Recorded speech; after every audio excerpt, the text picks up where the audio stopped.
James Stewart screws it around the front. Welcome to the replay of Carlton and the Western Bulldogs from Optus Oval. It's round 8 action, and it's right here on Fox Footy.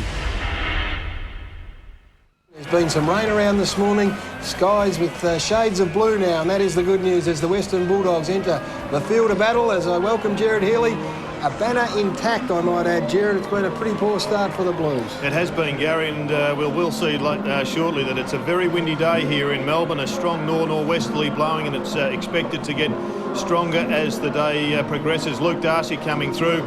He needs to perform, and unfortunately the Blues cheer squad won't be able to because a mighty gust went through and blew their banner apart, which is very sad, in fact, because they put so much time into it. They do indeed, and if you're into omens, it's not a good start for the Carlton side, but it'll mean little when the ball is bounced.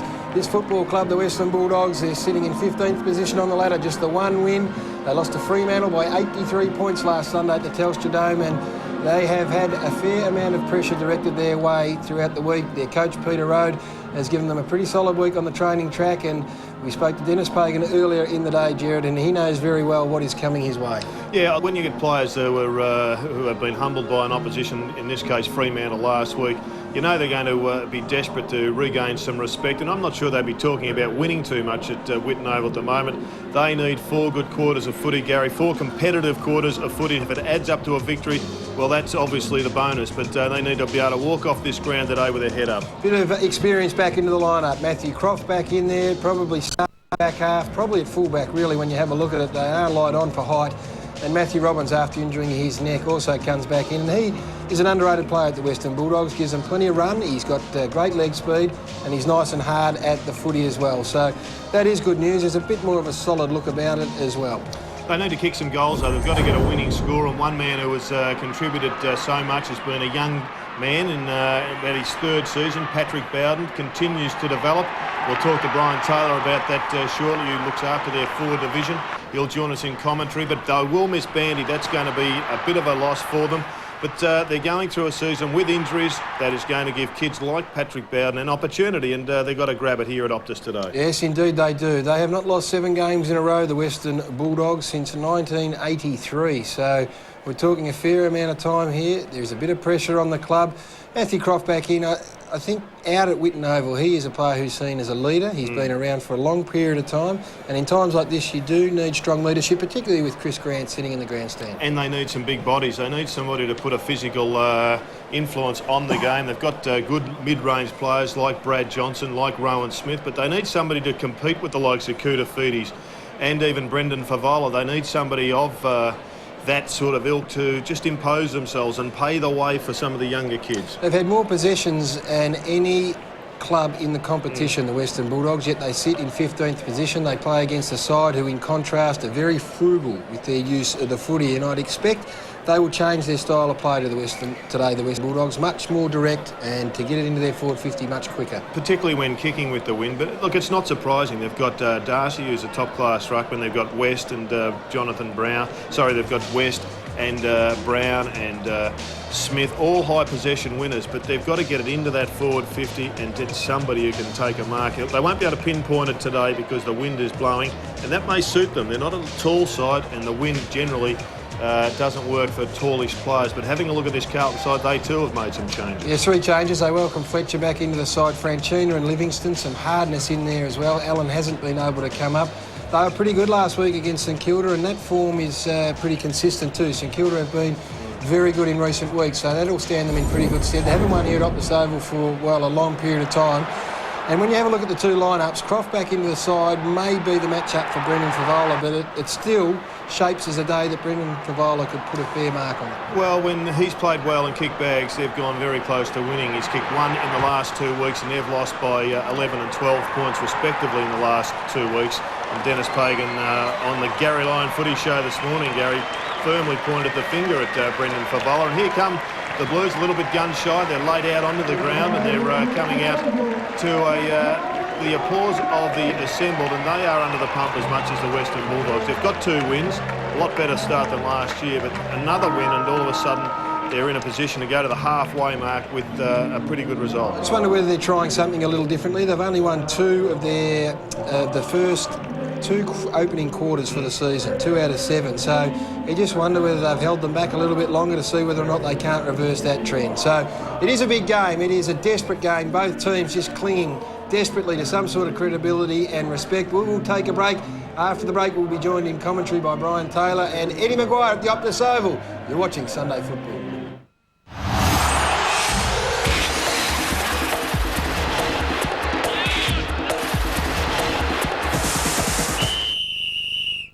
Join us tonight on White Line Fever, where we deliver the biggest names in the game and they take your calls. It's Australia's only national footy talkback TV show, live across Australia. Join us, White Line Fever, 7:30 Eastern. Big Screen TV is now showing at Harvey Norman. Don't miss a second of the action for all the latest in big screen TVs from the biggest brands: Sony, Panasonic, LG, Samsung, Philips, Grundig and many more. Widescreen TVs, plasma and LCD flat panel TVs, home theatre projectors for true home cinema. Even huge rear projection TVs at unbelievable prices. Hurry in for the latest in big screen TVs. On sale in store now at the big screen specialist Harvey Norman.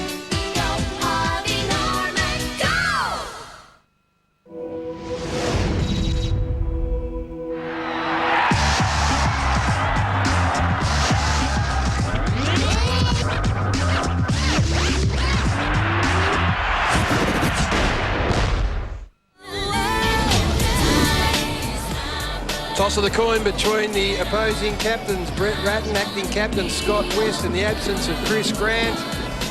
And the Bulldogs have had another win. They will kick to the left of the screen. It is swirly conditions out there. We've seen the banner rip to shreds. Brian Taylor and Eddie Maguire join us for what's going to be a pretty interesting afternoon. Welcome, boys. Yeah, thanks, Gary. It should be very interesting indeed. The Bulldogs are only having won one game this year, the Blues too, so it'll be interesting to see where both of these sides are at. Still not out of contention, of course, but it heavily depends on the way they play today. I think from Peter Rhodes' point of view, the win is not necessarily that important, but the way they play is very important. Good afternoon, Gary, and a pretty good crowd coming in today, and it's still filing in too. Lots of traffic problems around Optus Oval today, and great to see so many people here. It's a beautiful afternoon, bit windy, in fact very windy, and particularly even at ground level, which is unusual. It's right there. So we're in for a great afternoon of footy against two traditional Victorian-based clubs. And let's find out what the ground conditions are with Michael Roberts. Thanks, Gary. And well, Carlton haven't won here since round 22, 2001, when Milburn knocked out Silvani and Justin Murphy was actually playing for Geelong. But as you said, it's suburban footy, very wet this morning, and underfoot, if anyone wears mouldeds, they should be shot. They should be wearing screw-ins today. And I tell you what, the wind is up that much that it has blown the banner over for the Blues. They were going to throw skydivers down here, but they were going to end up in Brian Taylor's farm. That's how bad it is. It's going across the ground, I reckon, barrelling into that half-forward line into the legend stand. Good to see one of the spectators limbering up for the first bounce. We're underway in this game, round 8, Bulldogs and the Carlton. Darcy, hands on it. Dimatina combining there. West, who has been a very solid player for the Bulldogs, and Bowden might just about get on the end. That the bounce beating. Johnson gathers. Probably could have given by hand. Now Brown's got the break. Couldn't trap it. And there is Mick Martin just to bang it back into the middle of the ground, and he did well. Did very well. McCormick got on the end of it. Now Carlton suddenly straight up there. There's a big chance when Brown came running out. Now Carlton through. Ratton go to McKernan just over his head. Fletcher burst through. Did he get a shove in the back? Looked like it. Umpire didn't think so. We'll have a ball up about 45 metres out from the Carlton goal. Kicking to the Robert Heatley stand. George H. Harris stand. There's some big names here at Carlton, but we're in the legend stand this afternoon. Nathan Brown started inside the goal square with his opponent Andrew McKay, and Brad Johnson inside forward 50 as well, as there's been a quick change. I'll take that back. We're in the hero stand as Ratton feeds the handball out to Fletcher. The kick up to the forward line, bounces awkwardly, but through for a point. First score of the afternoon to the Blues. Yeah, Ryan Houlihan started on the bench, Gary, and he was quickly moved onto the ground. But we saw Corey McKernan going for a mark, and I think we're going to see a bit of that where the wind just makes it difficult for the big men to impose themselves. Yeah, got to be blowing 20 or 30 knots out there at least. Very strong wind indeed. As you mentioned, Johnson at centre half forward. Look for a lot of movement from him today in that position. Brian, do you think it's favouring an end, or is it just... Seems to be blowing straight across to the city side of the ground, Jared, to me, but maybe slightly to the legend stand end as the Dogs try and win possession in the middle, and this man is important to Carlton. Kutafidis, Lappin, one of the players that Carlton are happy to run free from half back. kicks forward, and Robbins, on his return from a very severe back injury, back into the side for the Dogs. Dogs out wide. Dimitina's got loose on centre wing. Now the all-important kick. He just hoiks it up, hoping for the best. Can't get back in numbers, but reading the ball beautifully there was Bowden. Very good mark. The Carlton players got a little bit lost. It seemed to actually find about a metre or two in the air there, Jared, and he was able to take the mark on the chest, which is exactly where you want to be taking them today. Well, the best thing is if you take that front position, it was a good effort. He had 3 Blues around him, and the ball just, in the end, it fell into his arms, and he goes back and gets a chance. I reckon they've started okay, the Bulldogs. They've gone in with directness that we haven't seen them for some time, and this is an important kick to get their confidence up. He's only kicking from 35, 40 metres out. Not much of an angle, as you can see. Very kickable for a senior footballer. And in he comes, Patrick Bowden. The kick is on its way, and the Doggies have got the first on the board this afternoon at Optus Oval. Dogs by 5 points. I think it's an example of what we'll see with the Western Bulldogs. We noted in the pre-game that they have had more disposals than any side in the competition, yet sit on the bottom or second bottom of the ladder. So clearly that's not working. I think this is what we'll see. Long, direct footy into forward 50 where you get a contest. There aren't going to be, because of the conditions, you won't find too many leads that will hit, lace out. So get it in there quick. Even if the ball bounces into dangerous territory, it'll work for you. Bulldogs with the first goal of the day here at Optus Oval. Darcy went early. Eventually got the kick out to half forward. Ball swirling. Wiggins did well to glove that one. And just kick it out, set up the run of Camporelli. Gian Siracusa chasing, applying some pressure. Good sign for the Dogs. Beaumont, the don't argue. Ball now in no man's land. Kutafides cleaned it up. McCormick back to Lappin. They're under pressure on every possession at the moment, the Blues. Garlick Well done, Hume. came through, but Hume made sure someone won the hard ball, and it was the Blues. An advantage was paid as the Blues go forward. See plenty of pushing and shoving there. Robbins at the back cleans up. Almost gets stacked out towards Darcy. Running through is Smith.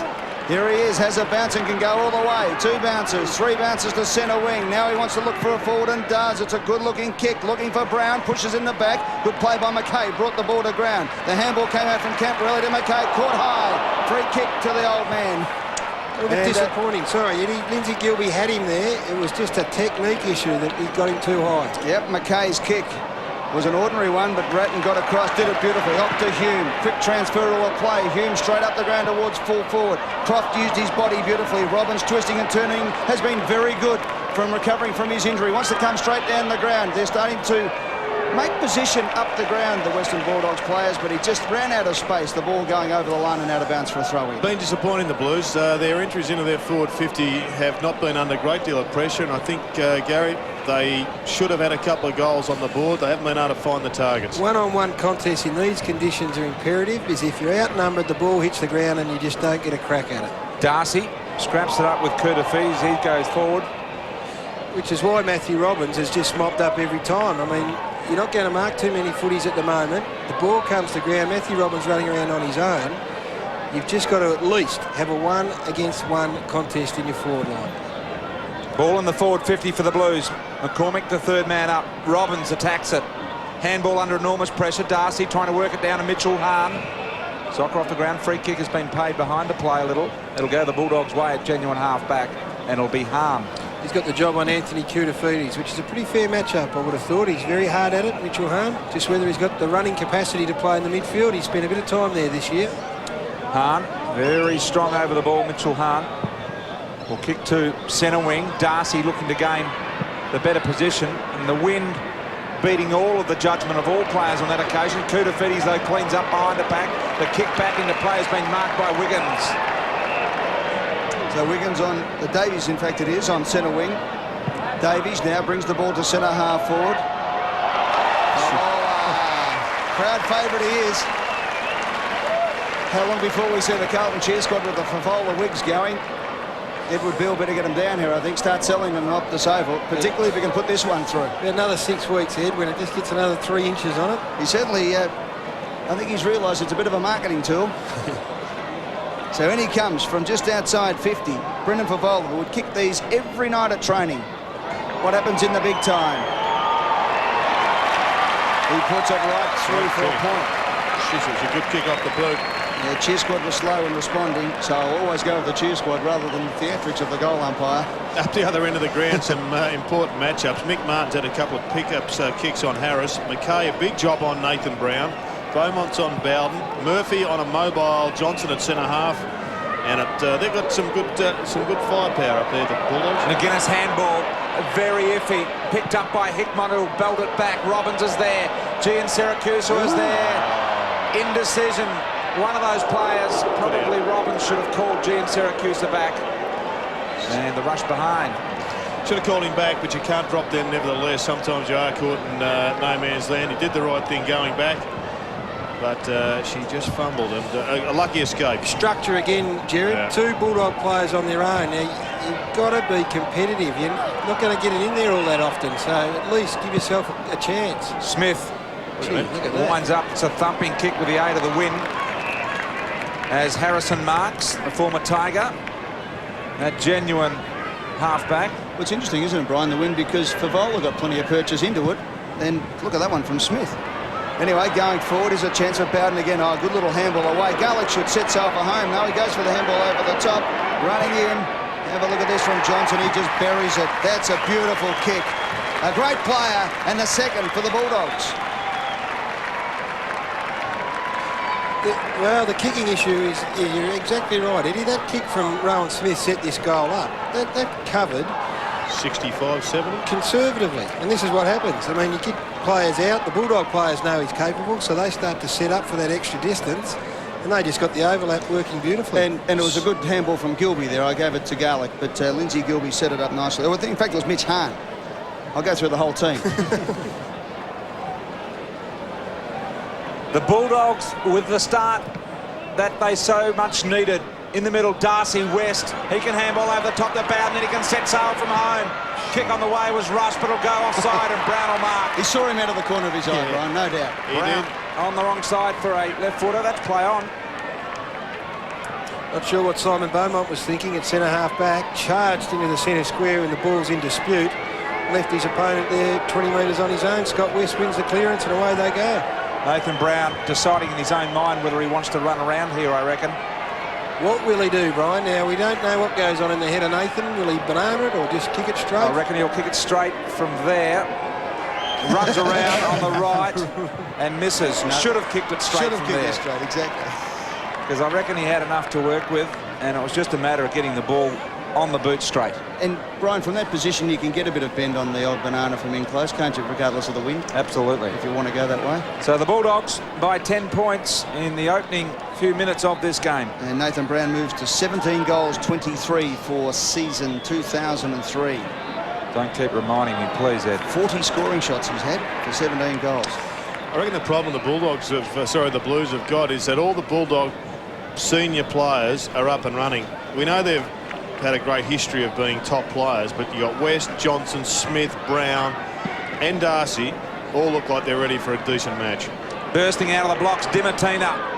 Mungle's one forward, but that's okay. Johnson back to Dimatina on the left. This time McKay just slips into the hole there in front of the 10-yard square and marks. Kicks out wide to Murphy, who will look to set the Blues up from half-back, but the kick missed the target, and that'll be a bonus for the Dogs on their half-forward line in front of the former Elliott stand. Darren Hume is running with Scott West. West, well, you know he's going to get plenty of possessions, but Hume will make him work. Good play by Darcy, got rid of Kurtafit. He's no mean feat in itself. Then got the kick forward inside 50. Lappin tried to squeeze the ball out. Beaumont's there. Johnson flicked the handball around. And taking the ball over the line out of bounds is Daniel G. and Syracuse for a throw in. 40 metres out from the Western Bulldogs goals. First quarter's won, 7 rounds of footy, 2 apiece. So somebody obviously will go to the front here. Be a draw, Ed. Could be a draw. Crashing through. And good play there for the Carlton side. Up towards the centre of the ground, it's Hickman. Camporelli got the kick out, so the big name starting to combine there as the captain Ratton got it out to Favola. The mercurial one from the pocket, it's bending, but not enough. And that's 2 behinds. Good play from Camperelli, though, on that occasion. He tried to crash through. He's been criticised in recent times for being an outside player, but he's decided today, obviously, to get right in underneath the pack. So point to the Blues, and they trail by 9 points. And Koutafidis looks like he's in the ruck. He's running with Darcy. Ball from fullback. Smith with another thumping kick to centre wing, to true centre wing. Gian Syracuse gets on the end of it. Garlick wants it inside. You can see him in the foreground waving the arms there. And eventually that's where it goes. Gee. A lot of room in the forward 50 here. Need a positive lead. Garlick. Long ball, Harris. At the back, McKay. And Mick Martin just holding off the charge of Harris at the moment. You've got to get a contest. That ball, under no circumstance can a Carlton defender mark the long footy in like that. You've got Crummers there waiting. It's their bread and butter. You just got to get the ball to ground. Beautiful kick from McKay to McCormick. He called McKay the old man before. That was a shove in the back. Yep, Koutafidis gets the free kick. He's only 32 years of age. Yeah, no need for that shove either, Ed. Because he had him clearly under the ball, just had to put the arms up, use the body. 5th disposal for the Cooter. Ratton's had a few as well as he kicks inside 50. They need a mark here. Up goes McKernan. McKernan around the body. Well, they're getting plenty of purchase on the ball, but they just can't find the big sticks, the Blues, and they rack up behind number 5. And this is where you get nervous if you're a Carlton supporter, because it's in the hands of Rowan Smith. And if history is anything to suggest, you've got a heap of space on the city side. Well, shouldn't the zone sag here, Gary? Well, they are starting to adjust marginally. Favola's pushed back well inside the centre square, as has McKernan. It isn't seen. There's a loose man out here. Power's just come onto the ground. Smith with a couple of big kicks out in this direction, probably trying to open them up on the other side. This time, Favola got in the right spot to repel. Good set up by Carlton. They did adjust. Favola, half forward for the Blues, pumps it in long. Making ground here, wait. But Croft will stand under it and mark in that last line. Looks to get it out. I believe that the Bulldogs are trying to work it on this side, which appears to be the attacking side. Smith with a left foot kick around the body that went straight to Ratton. Beaumont sagged back off Bowden, picked up the ball, gave it short to Koutafidis. On his non-preferred side, a bit of a mung. Got it inside 50. Camperelli hovers. Chance here for the Dogs. Croft thought about the handball, free kick, no advantage, so it'll go back to Gian Syracuse at centre half back. Gary, on that occasion, the big kicking came from Favola, and we saw Croft all on his own. McKernan was at centre half forward waiting for the kick. Yeah, it's no good. You have to hold sometimes if that's your choice. Dimatina goes to ground, just gets it off. Bowden looking, searching. The little kick over the top was too strong for Garlick. Garlick bursts through, gets it off to Darcy. Darcy on the left boot, high. Here's a chance from behind. Harris takes a screamer. Don't worry about that, Mick. The only thing in your back was his knee. He plays on straight away from point blank range. He sprayed the kick, though, and Mick gets the last laugh. What is he doing? This is a 14th versus 15th contest on paper, and right now it is exactly that. Wow, from 15 metres out, pretty much directly in front. He's played on and kicked around the body. That's just a lack of confidence, Brian. Yep. Didn't want to go back and commit. Oh, gee. Why do they want to bend the ball like that? Don't know. It's a thing with the modern day players that they feel they've got a banana and bend everything. But I tell you what, if they stick to the drop punt, it'll get them through more often than it won't. Flat punt from in front, that close. The positive of that is that he did give a genuine contest and took the mark, and that's what he's got to keep doing. He used the drop punt, and his coach called him a drop kick. Yeah. Camperelli does this very often, plays on from fullback, and he runs to receive often again in the middle. This time Lappin's away. Garlick slipped over. Well done, McKay, it was indeed the smother. But don't argue on West. Bit of drama in that as well. Bit of Hank Bolger in that as Camperelli now runs free. Driving ball forward for Vola. The danger here. He's got the set. And he marks. Smith didn't get a hand on it. And beautifully called, Brian, because it was Camperelli who ran to receive from his 50-metre kick out. You tipped this. Yes. One of the things the Bulldogs highlighted from fullback when he does kick in, that he generally receives the ball at some stage in the same patch of play. I want a boot watch on Simon Garlick. Get a boot. Get Michael Roberts onto that. With a gun, he was going to shoot somebody. Well, he slipped over at the critical time, and this is the result. 23 goals for the year, Brendan Favola. 23-15, in fact. In he comes. 23-16 plus the other one he missed, so 23-17. It's 3 today. Brendan Favola missing one that the Blues really needed. Ouch. 6 straight points. The Blues are a goal. Western Bulldogs are 2-2-14, except it's taken the Blues 2 more scoring shots to be 8 points down. I reckon the Blues are playing like the 100 at the moment. They've got no right to be the 100 given they've only had 2 wins, but the Dogs are the ones that are making the physical attack on the ball and the man, and the Blues are running forward to the contest more often than they should. Power from the back pocket. Well, that one was to no one other than McKernan, who got back and took the mark.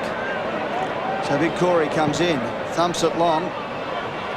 Plenty of high flyers here in navy blue jumpers. It comes to the ground. Hickmott to Hume. Hickmott again. Good hard bodies in there. McCormick trying to find a bit of space. Got it in the back.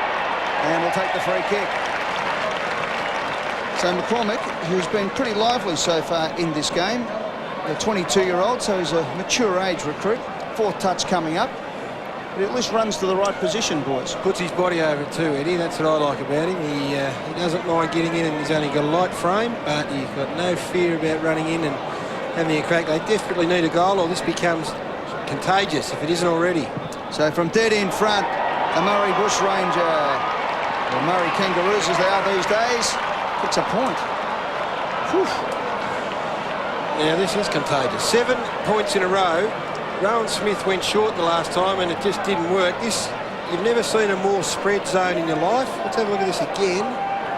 Smith goes short. Just missed, didn't it? Right over the top of the post. Once again, though, the wind is blowing right to left on that shot that we saw, and yet the players are still aiming at the middle of the goals. Houlihan and Hume combining there after the kick-in from the Bulldogs was not successful, although Smith did go short Croft marks on his non-preferred side. Look at the space in the middle for West. He needs to gather cleanly. Camporelli tries to run him down. The direct kick from West goes to Hahn. Harris needs to just give a little bit more of a contest there, as Gary's mentioned earlier. Ball out in the Spawn direction on centre wing. Carlton go forward. Ratton has really worked himself into the game nicely early.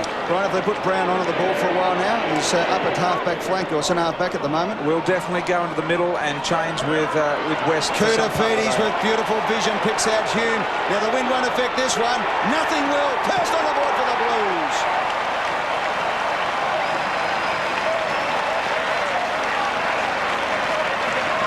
Well, he was on his own for quite some time, Darren Hume, and eventually the ball found its way to him. Brett Ratton's been a star early in this game. He's just so creative when he does get his hands on the footy, and Cooter was the man that spotted him up.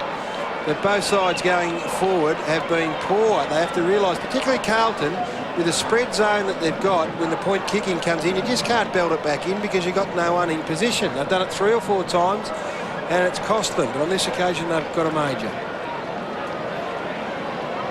Carlton with their first goal, draw within a point after 7 straight behinds. Brown's gone to the middle, as Eddie pointed out, and he's changing directly with Mitch Hahn, who's gone forward.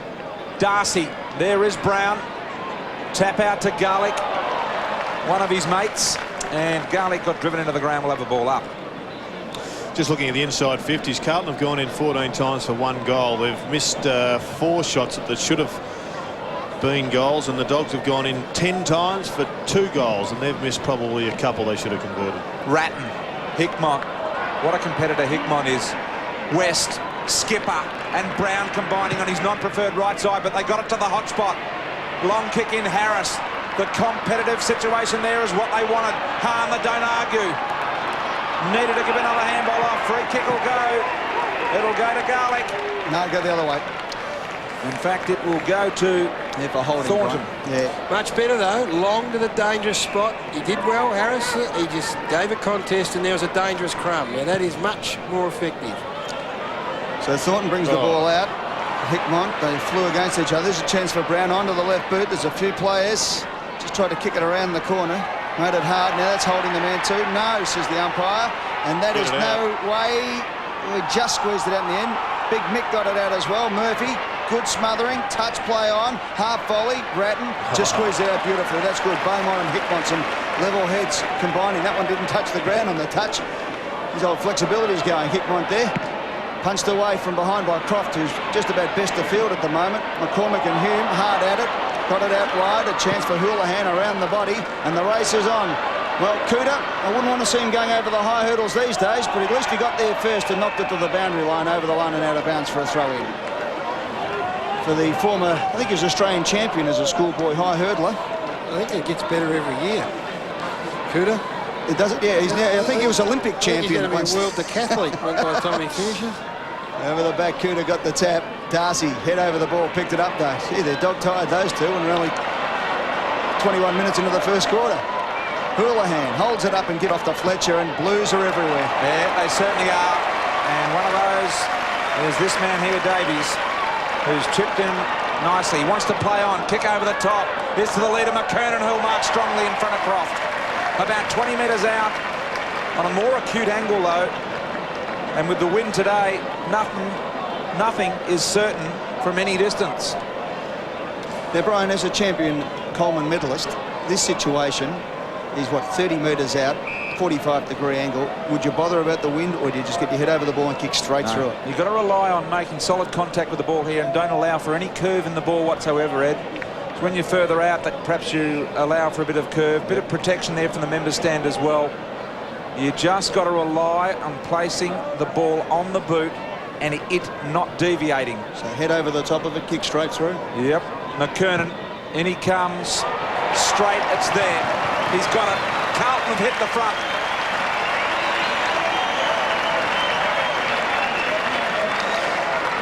Well, all they've done, Gary, I think now is just started to take advantage of the opportunities that have been created for them. They've started to take some marks up in the forward line, close enough to goal to kick some goals, and they've kicked accurately, more the case.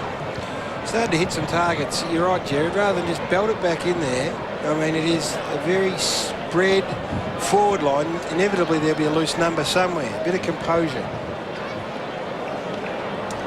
Well played to young Davies, who made position beautifully, found himself 25 metres clear, and then his kick to McKernan was a beauty. The Blues are in front by 5 points. We've played 23.5 minutes, and as you can see, just a tick over 3 minutes 40 left. Here's a chance now for Brown. The right foot kick around the body, high up in the air. Mick Martin's there. Harris got to the front, couldn't hold it in the end. Brad Johnson has a snap, and it's over the line and out of bounds for a throw-in.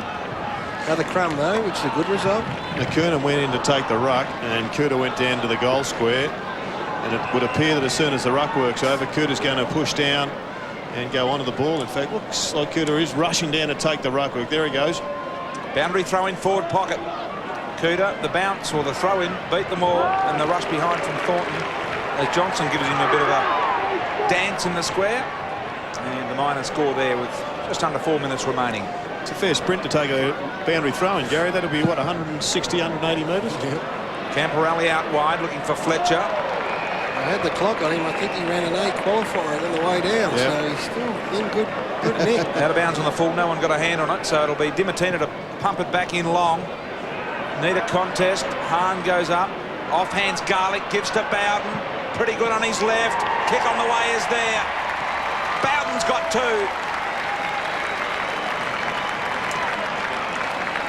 It's a bit of style at the moment for the Western Bulldogs. They are continuing to bang it in. Now, all Hahn had to do here, nothing special, but was just to get a hand on it, and it creates a crumb and creates a goal. Now, as this game wears on, if they continue this style of play, the Carlton defenders might start dropping off their men and trying to get back to be second and third man up, and that's when you can start to pick players out in your forward line. But right now, they're going about it in the right way. So nice hands by Simon Garlick to lay it off to Bowden, running flat at the goal. And put it through, and the Bulldogs are back in front. We've had 4 lead changes in this game in the opening quarter. It's a very good encounter here as Garlick goes in a second time, does it well. Out to Murphy is usually a beautiful kick. What does he do this time? He puts it down the throat of Jordan McMahon, who is 45 metres out, we believe, with a wind behind him, and he should go back and kick the goal. 2 3/4 minutes left on the clock. McMahon's first touch for the afternoon. He's kicked 4 goals for the season. Rising Star nominee last year in his 26th game of football. It's not a difficult assignment, this one, boys. Not at all. From right on the 50, he comes in, and look at that one. Splits the middle, and suddenly the Bulldogs have kicked 2 in 2 minutes. Bit of composure is a wonderful thing. Early in the game, there are players that run everywhere. They've got, obviously they're still fit and fresh, and there are always someone free if you've got the composure. And in this situation, Gene Siracusa, they have bombed long with some effect early in the game, but if there's a loose player on, then you give it to him, and it's as simple as that. Go back, kick the goal.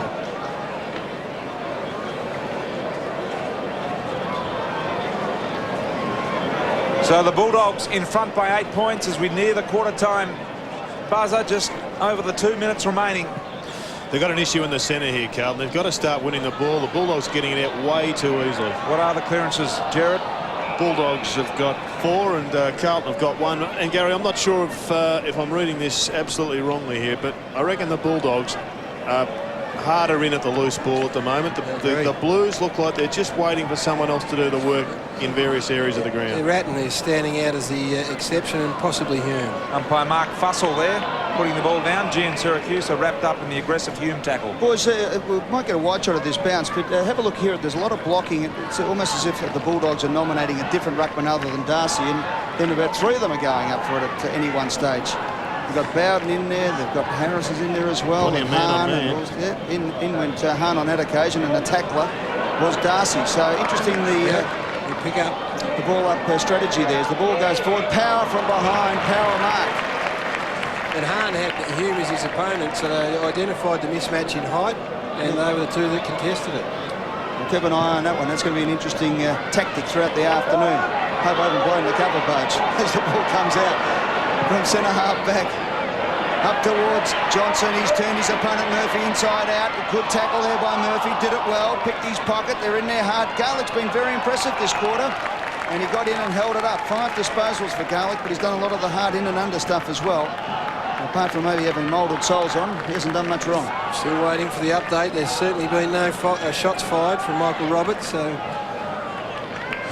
No, Robbo keeping a close eye on the boots today. Yeah, I don't think he has got the screw-ins, but good play here by Lappin. Lappin now kicks up towards the wing position. Favola's the man who has to mark, and did nearly enough. Umpire said no. Ratton picked it up over to Hickmott, tried to crash through. Power. Tackle was high. Did he duck there? Technique was just about right, though. The kick forward comes out to Beaumont. A thumping left foot kick. The paddock is on, and Favola's the man he can run on. No, he's decided to go back and take the kick. And all from that tackle. We'll need to have a look at that tackle in replay on centre wing, because it perfect tackle. Because if he had got the free kick, as Brian... No, it was high. Got him high the first time. Yeah, but did he duck it? Yeah. I reckon he ducked. 5 free kicks to 2 in Carlton's favour, and this is a very big kick for a man who has kicked 3 behind so far, not only for his team score, but for his own confidence. He could have run into an open goal. He decided to go back and take the set shot. To the Robert Heatley stand end to get Carlton back within 2 points at quarter time. Brendan Favola comes in. He's got the white boots. He's got the shaggy hair. He's got the ball, and he has now got his 4th behind of the quarter. 10 scoring shots to Carlton, 7 to the Bulldogs, yet the Blues trailed by 7 points at quarter time. The Bulldogs 4-3-27, Carlton 2-8-20.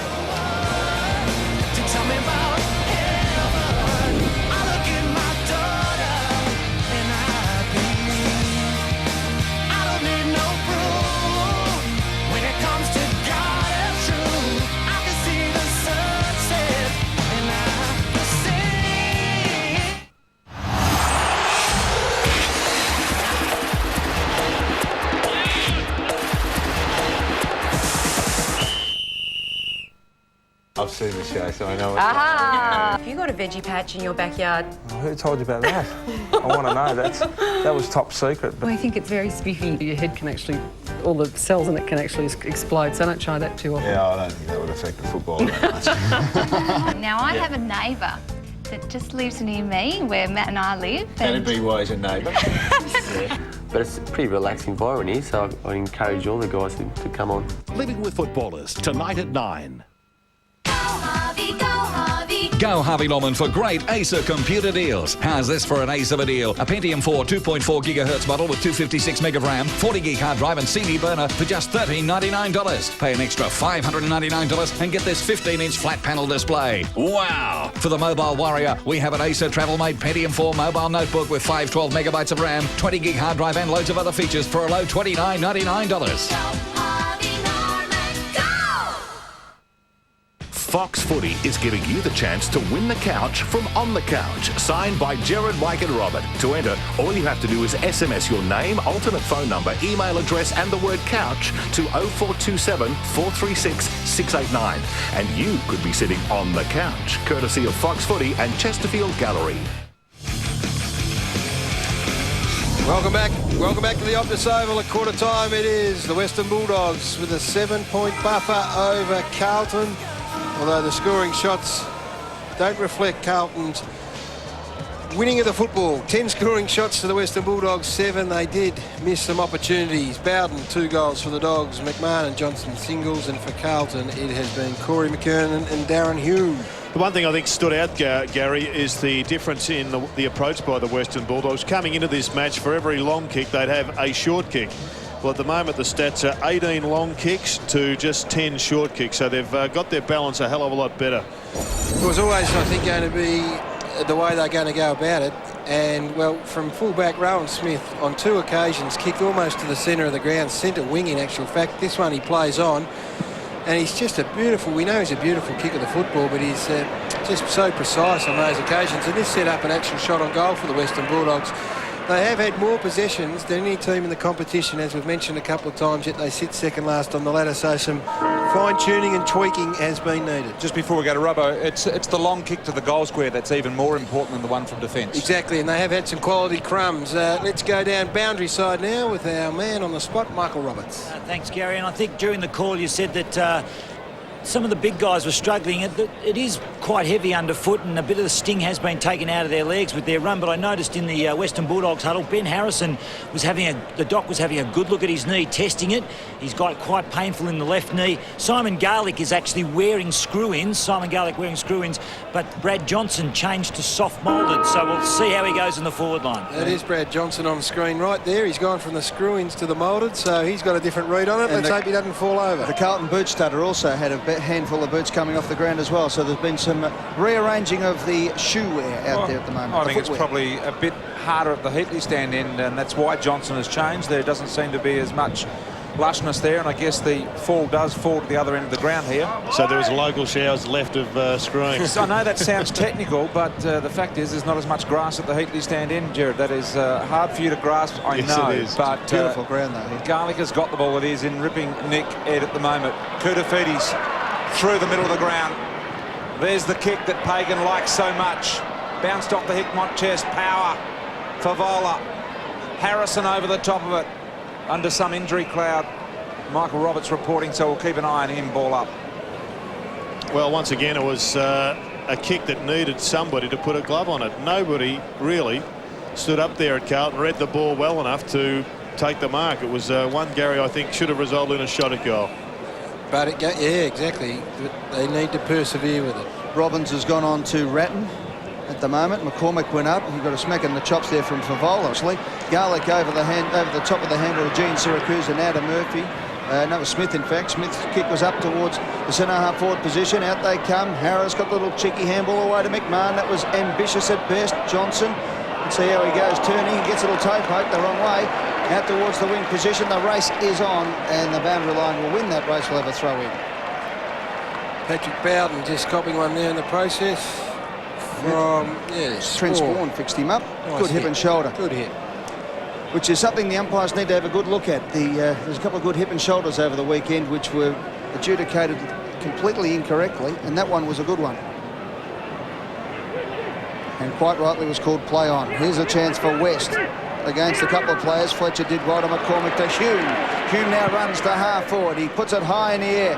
McKernan's the man. Croft from behind. McKernan did well to get hand on the ball. Power takes it to the boundary line. No, Hickmott kept it in. Favola trying to flick it out.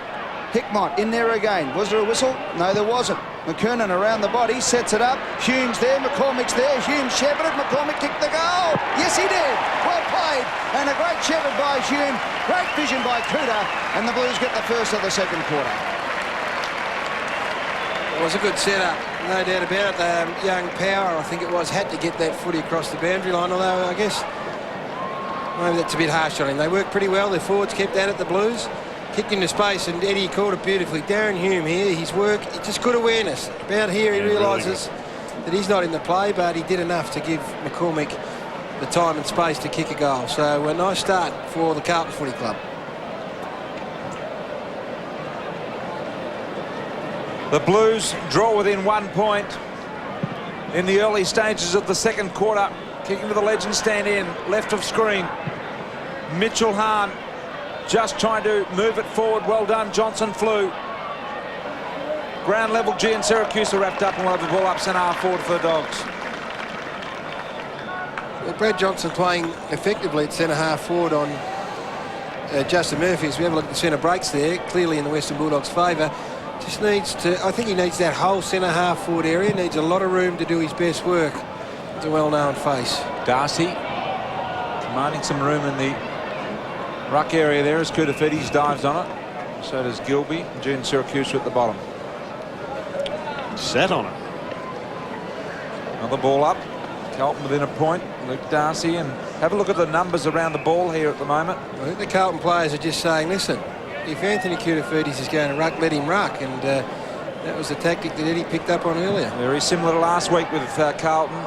A lot of numbers around all of the ball ups around the ground, and they've done it again today, and the Bulldogs look like they're determined not to be outnumbered. Interesting here, boys, isn't it, that everyone's standing on the Carlton side of this ball up? Have a look at the numbers there. There's a couple now sneaking around, but the last one had no one on the Western Bulldogs side. Over the top went Spawn, third man up in the contest, and I think we might see a little bit of that as Ratton from centre wing bombs it into centre half forward. Hickmott and Power go at it. Too much pace. Power in front. Hickmott, though, harassing. Always looking dangerous. McCormack got the last goal. Off to Favola, who looked dangerous in the game, but just couldn't kick straight in the first quarter. This kick's a good one. Houlihan dropped the mark he should have taken. Beaumont. Mitch Hahn probably should have rushed. Dangerous handball back to Murphy. He didn't glove it as well as he would have liked, and the behind sees the game all tied up at 27 apiece. Simon Beaumont playing forward for Carlton too is 95% of the time spent at half-back, but no matchup, so they send him forward. It's good tactical battles out here today, isn't it? It's not a great game, but it's entertaining to watch. Well, they made a meal of that one, the Bulldogs defence, but they'll get it out. As far as McKernan, who's sitting back on that wing position, just ready to chop them off 2 kicks out. Into Koutafidis. 2 ruckmen have been able to get away on their own. The kick wasn't too flash, and Johnson might make them pay. No, Fletcher did it well. Back to Murphy. Murphy now just puts it high in the air. Favola is the man. Favola's got it. Great play. If he can find his compass, he could absolutely destroy the Bulldogs this afternoon. That's his 5th mark. He's kicked 4 behinds. He's had a couple of inside 50s as well. So he's just about done everything bar kick straight, and if he had, this game would have been blown to kingdom come already by now. I reckon his work rate's been so admirable. Dennis has got him playing further up the ground, up on the 50, and he's working forward and back, and the only thing missing is the accuracy. And a year ago, Jared, if he had to kick 4 points in the first quarter, you'd just about write him off for the day. But look at him already in the first 6 minutes of this quarter. He's had a couple of inside 50s. He's presented himself. He's taken the strong mark, and now all he has to do is kick the goal. He comes in. And he's done everything bar that, has he? It's another point. Well, he's up to 5 behinds now. Disappointing. That is disappointing, because as a forward, to have 5 shots at goals, a pretty fair effort. He's got that only 5 minutes or so into the second quarter, but yet to register a major. And the 5 set shots from memory haven't been super hard. Certainly 4 off the top of my head. He's only just been out, though. Hasn't been as if he's missing by a long way. Smith plays on, then looks for Croft. He marks the ball wide near the boundary line, as you can see there. Chip over the top. Syracuse and Camporelli got the fist there nicely in the end to force a boundary throw in. Right where they wanted the Blues, on the attacking half-forward line. Good matchup this. Jen Syracuse with Camporelli, both very talented running players. And you'd expect that they could have a bearing on the scoreboard. Gee, there's a lot of happening in and around and off the ball at the moment. Work? Of course it's not. Free kick. Yep. Go to Koutafidis. He'll drive the ball long into attack for the Blues. Beaumont making ground of this one. Favola in front. Ball knocked to the front and centre, out to Wiggins. Right foot snap by Wiggins. Has really butchered that one. Out of bounds on the full. Good contact, eh? Well, the Blues now, you can add a couple of out-of-bounces on the full to their inaccuracy on the points table. They're 3 goals 10 to 4 goals 3. It's so costly, though, when, don't have to tell you, Ed, you saw that play yesterday, what inaccuracy can do to a club. Yeah. And you get your opportunities, but you only get so many of them, and you've got to make them count. Collingwood had 5 scoring shots yesterday, had hit the post twice, 2 on the full, and 1 was a set shot from 35, and it cost them the match. Yep. 4 points. Well, Rowan Smith should be penalised here because he has faked for the free kick. Tell me if the rule hasn't changed yet. Well, that umpire should have pinged Rowan Smith. There's no question about it. He's giving him a free kick. Against. He's realised halfway through that, he realised he should have. So he watched closely enough and thought, now I will. Well, let's have a look at this. He's got the ball. Well, that's even worse if he's done that. Look at that, look. Gone to ground. Yeah, he shouldn't be doing that, Rowan Smith. But the ball's there. Well, how is that not a penalty straight up? It's a disgraceful decision not to give it. Now, let's let it go here. Well, we might have another look at the second half of that. By the way, the Blues have had 8 free kicks to the Dogs 2. He might have copped a little one going through there, Rowan Smith, but play to the whistle there. He definitely got it, but he definitely got one, but he only reacted a split second later. Little nick, but the second free kick was ridiculous. Hickman's kick is a goal. Just shocking kick, and he buried it. Well, I think we're letting both these teams off the hook a bit at the moment. It is not forced 10 gales out there. These are just 2 teams down on confidence who haven't got great skills. Sure, the wind is about, but they train, particularly the Bulldogs, are training out there in the ground. And let's have a look at it. Let's see what this one's for. Might have been we believe that there might have been a little bit of a headbutt or a push there. We saw Hickman get up. There it is. Oh, a bit of a, just a bit of around the neck. It's a bit of an ear pull, I think. Yeah. Yes, and it is Adrian Hickman coming to the bench with the blood rule. I think he might have got it in just a little bit of a minor headlock twist that resulted in the free kick and the goal from Rowan Smith. So if a bloke's over the top of you, sticks his head in and wants to give you an earful and all the rest of it, fair game, you get a smack in the chops, don't you? No. Not a free kick. Yeah, it is a free kick. Okay. Just got to bite your tongue, Ed, and wait your time. Wait for the right moment. 7-point advantage. Yep. Infringement by the Bulldogs allows McKernan to kick the ball forward. Gian Siracusa, the front and centre. Frees a 9-2 at the moment in favour of Blues. Gilby worked it to McGuinness. Around the body, Johnson. Murphy gets this out. Well done, Murphy. Although turned it over in the end. Dimatina. Johnson should have got support from Darcy and the Shepherd and didn't. And in the end, the Blues, who are all behind the ball, have got possession. Watch Murphy. Over the top, handball. Lappin, who's come from half-back, looks dangerous. Drives the left boot into the ball. Lots of Dogs around this one. And they'll be happy to see it over the line. Can I just say there, Gary, I thought Darren Hume's performance to get that ball back off the Bulldogs, who were off and running towards goal, was first class. He's been great, but the handball from Dimatina to West was a disgrace, and the coach will cop it in the neck, but that is just an execution mistake. Blues have set the wall up 30, 40 metres off the throw-in with Koutafidis and Ratton and everybody just waiting for the Bulldogs to get one out. In the meantime, McCormick fights to keep it in. And we'll have another ball up 35 metres out directly in front. Michael Roberts, boundary side.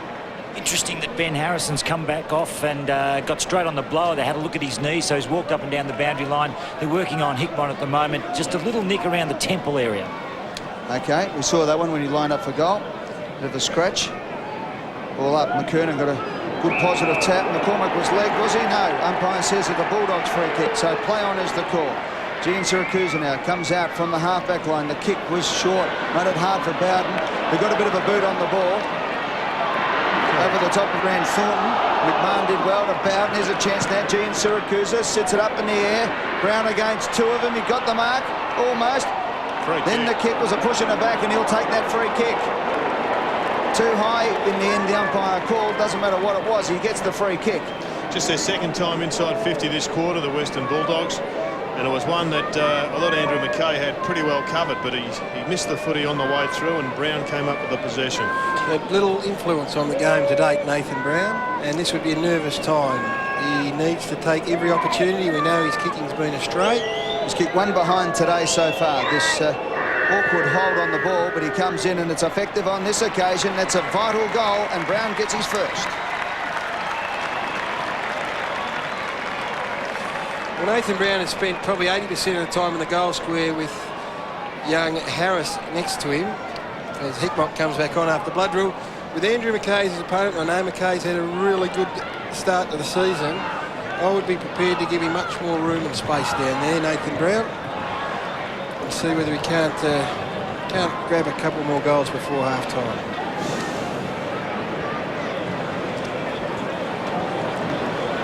Well, Brown, after kicking that goal, puts himself into the centre. Mitchell Hahn goes down into the forward line. Kudafiti's doing the ruck work. Camporelli missed it. Dimartina runs under the ball out the edge of the square, trying to be a little bit too cute with the ball inside 50. Just get it up so they can mark it. McKay kick out wide there, looking for Thornton. Johnson amongst two Blues. Handball backwards to Bowden. Kick here important. Bowden a high ball in. Brown under it. Plenty of opposition around the ball, and Fletcher marks in the defensive 50. So the Bulls playing McKernan and Kudafiti's on the ball at the moment to try and get around that ruck tactic, and then Kudafiti's goes to centre half forward. The ball comes forward now. Good lead from Beaumont. Just got on the half volley. He was a bit stiff. Got to push in the back. No, says the umpire. Smith held the handball, did it well to Murphy. Now Murphy can look up and needs a good kick out here because Johnson's loose and had plenty of distance on it. He's got a shocking bounce. Chance now for Spawn. Transfers play to the outer side. Thornton from defensive 48. Long kick up towards Ratton. Camped underneath it was Garlick. Did well. Ratton did well as well to get it out to Lappin. Now to McCormick. McCormick's kick up towards an half-forward was picked up nicely by Robbins, who says, get out of my way, I'm coming through. A kick to a 2-on-1 situation, though. The race is on here. Hahn's the man for the Western Bulldogs. Up against McKay. Hahn does it beautifully. Beat one tackle. Then got a bit ambitious against McMartin, but the kick is a point.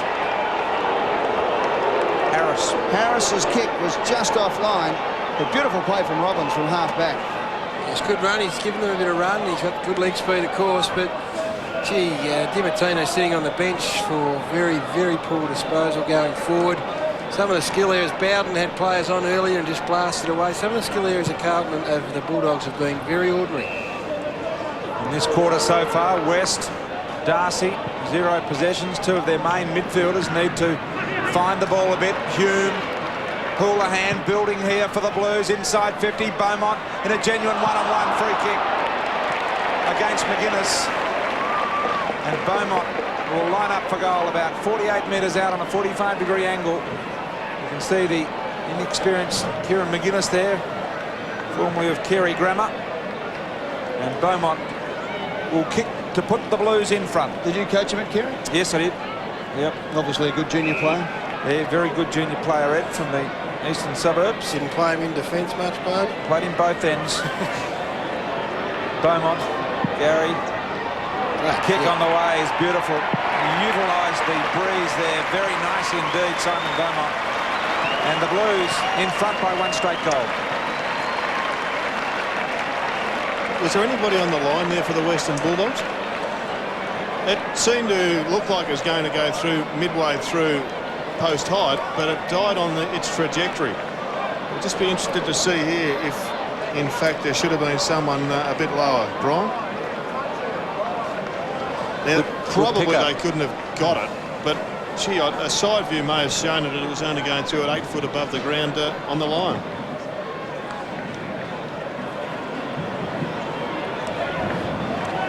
So the last 3 goals have come from free kicks. The umpires having a big influence on this game. 2 of them to Carlton, 1 of them to the Western Bulldogs. Here's McMahon.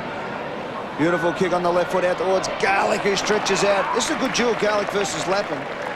Garlick, about 10 minutes ago, just refused to pick Lappin up. Lappin drifted forward, and as a result, he stayed up there. 9th possession coming up for Simon Garlick.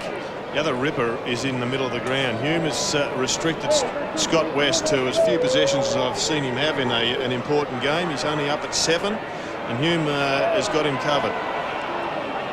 So in comes Garlick from right on 50. It's a mongrel kick and punched through for a behind. There is no reason for that. I mean, it is not that bad. People would be sitting at home thinking there's small tornadoes bobbling around, such has been the disposal of some of these boys out here. Murphy plays on from fullback.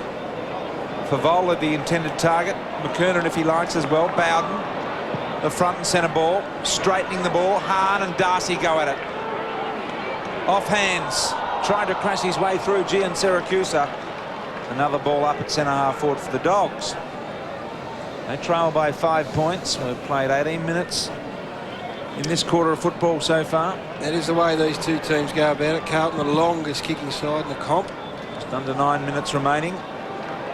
West, first possession of this second quarter, to the youngster McMahon, driving ball forward over the back. Brown will run onto this and goal. Bulldogs, and Brown's got his second.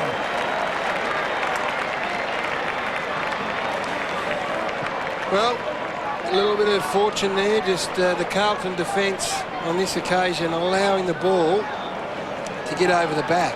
And it was Fletcher, the player, who swept through.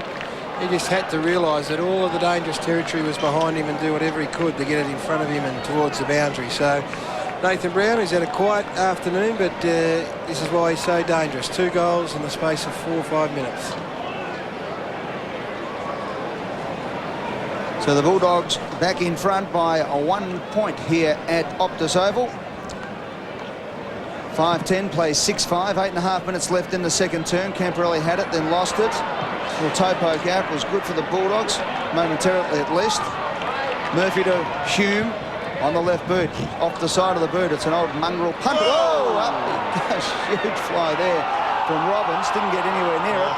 In the meantime, here's a chance for Ratney. Feeds it out to Camporelli. The open goal. Camporelli drills the goal. Gets his first, and the Blues are back in front.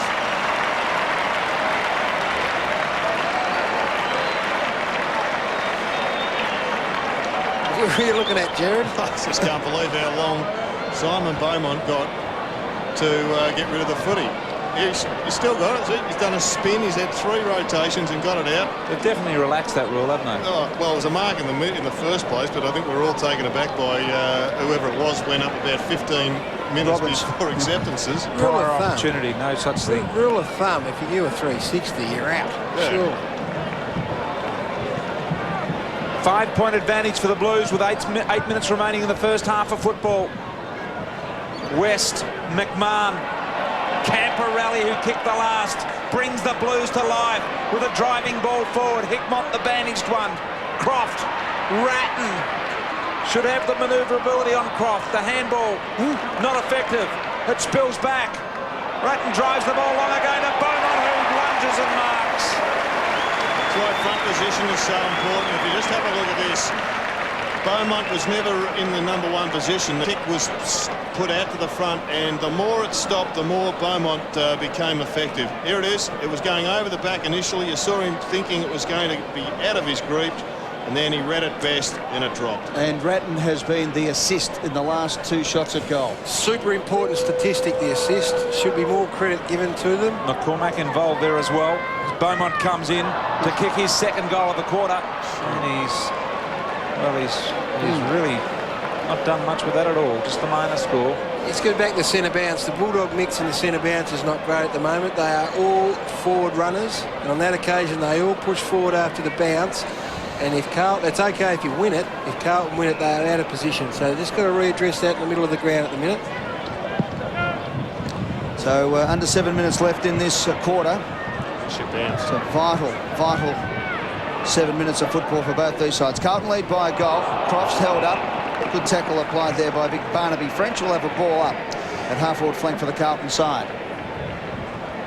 Luke Darcy gone forward, resting at full forward. Mick Martin, his opponent. Well, it might as well put him forward because he really has had no influence on the game around the ruck duels. He's not dominating. He's not clearing the passage for other players. Put him up forward and give Mick Martin a headache. Bowden got the clearance. Good play by Johnson. Took the ball to the line. We'll have a throw in.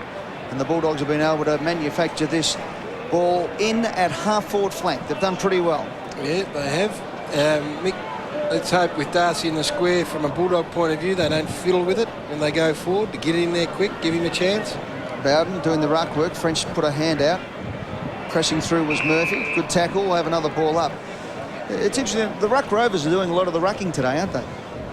Yeah, old Ruckman, eh? Well, Luke Darcy, clearly, you're right, Ed. They are squaring off and they're trying to get the bloke with the best height advantage in doing the duel. And Ratton did the ruck work on that occasion.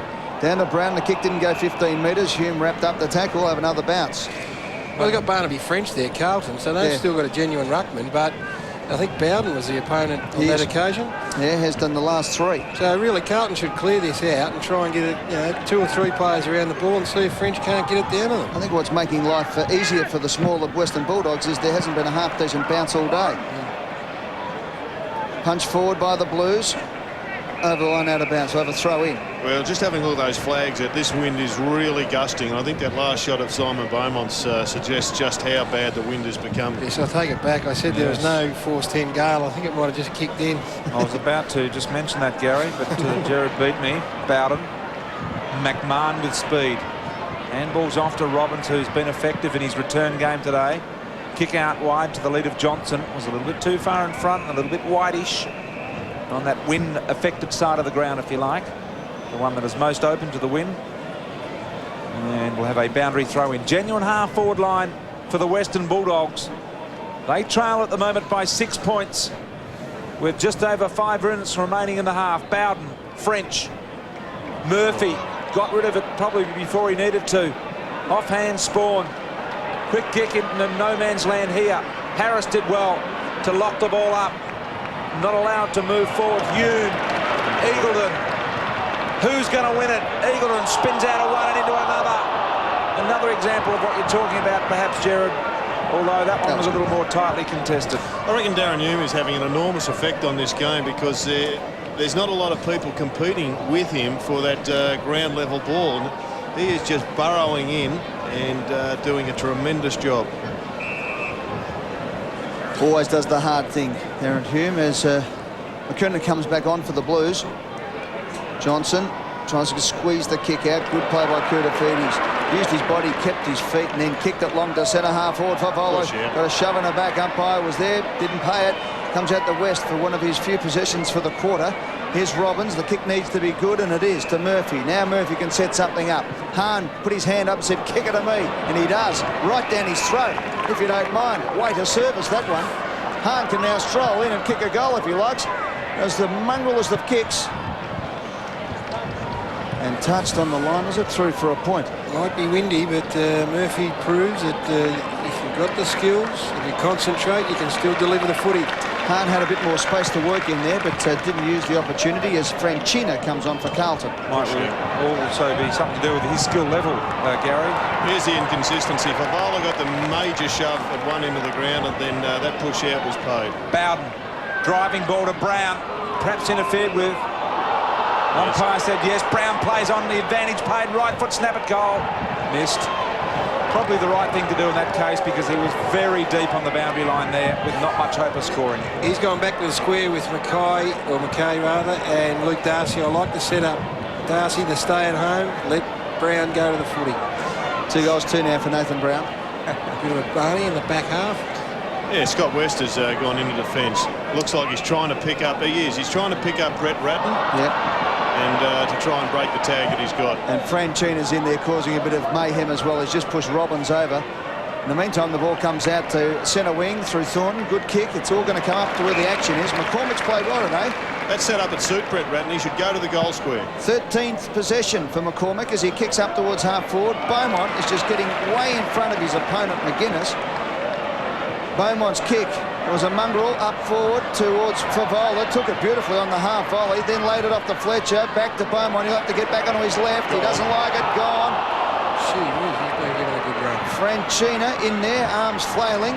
In the end, it was Bowden who got it out to West. Nicely done. West to Johnson slipped over. I think he may have still marked it. It's the boots. He swapped into the moulded. He did indeed.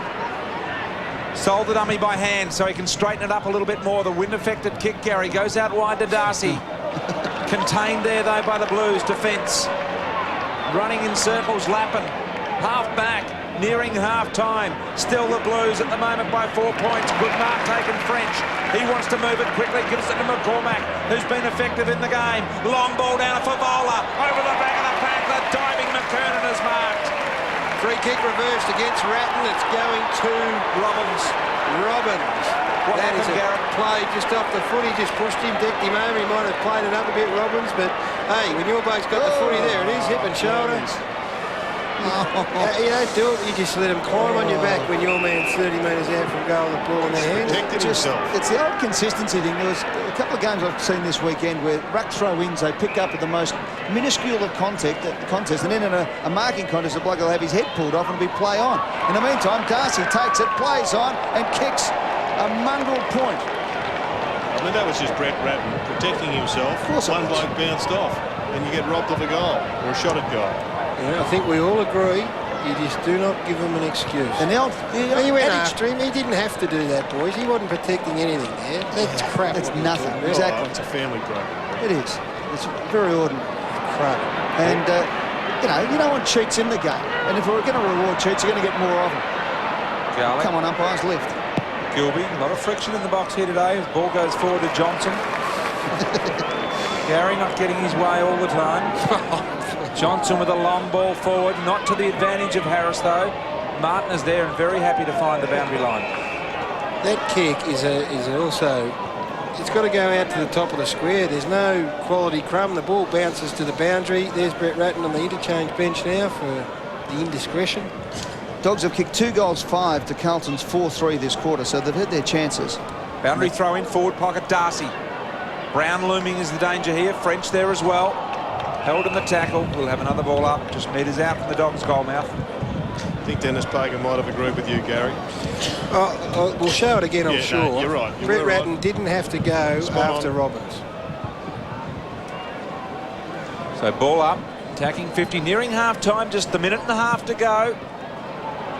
See Darcy and French fighting hard. With physical approach on the ball missed. Brett Ratton still on the phone with Dennis Pagan. Perhaps the number's engaged or something, but he's been on there a long time. Yes. I don't think Dennis has drawn breath. It was a bit like Gary Lyons opening on the footy show this morning. Boy. The kick out to McKay. Takes the mark. This is the first time they've gone to this side of the ground, and it's amazing. Mick Martin wanted the ball. Mick Martin wanted the ball a lot more than Brian Harris, and Mick Martin got it. Good effort, Mickey. That was a sensational run with the footy, run with the fly. That had everything, Mick.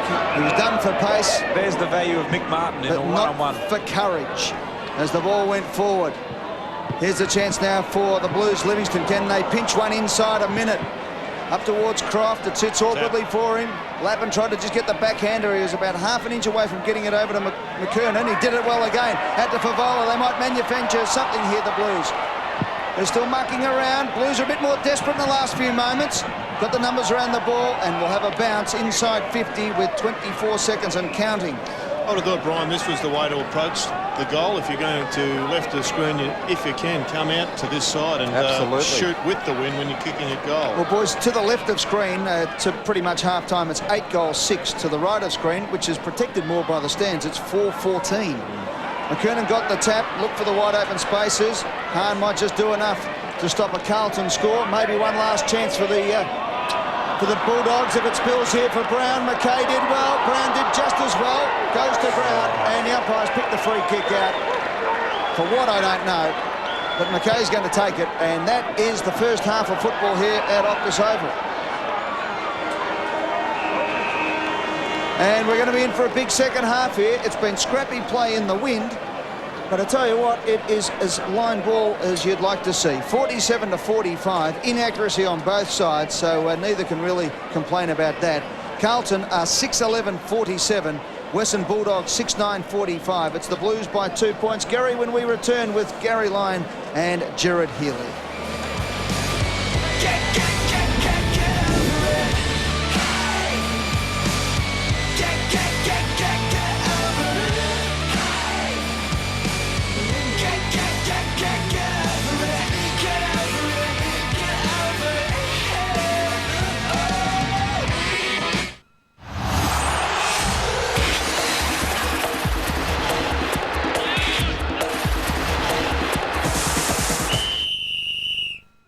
Hi, I'm Carla Bonner from Neighbours. I'm Warwick Kappa. And this is the man, Scotty Lucas, a member of Essendon's backline. Come and watch us on Dropkick.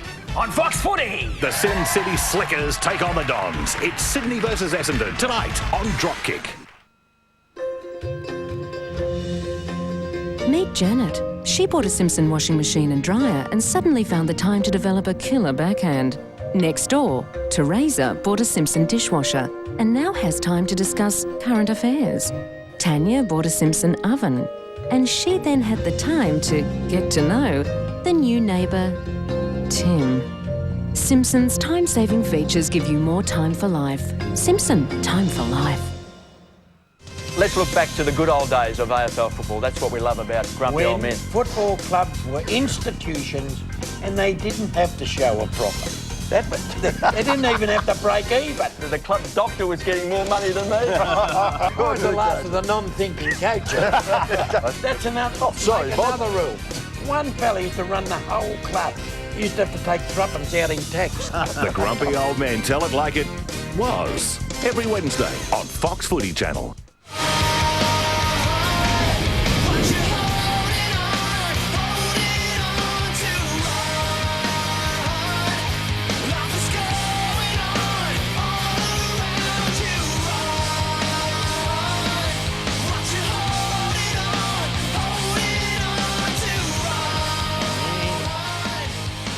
Plenty of fierce tackling here in the first half. 2 points is the margin. Carlton 6-11, 47 the Western Bulldogs 6-9, 45. This game is very much in the balance.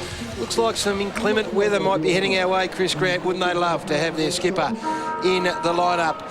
Today he's being sorely missed, but they're boxing on pretty bravely. It hasn't been the prettiest game of all time, but it is competitive, and you know, when one team's only won one game out of 7, the other one has won 2, that it is a coveted result this afternoon. The Carlton players wearing black armbands this afternoon in memory of Arthur Hodgson, who passed away on Wednesday. He was aged 77. He played 76 games for the Blues between 48 and 52, member of the 49 grand final side and one of best and fairest. So that would be the reason.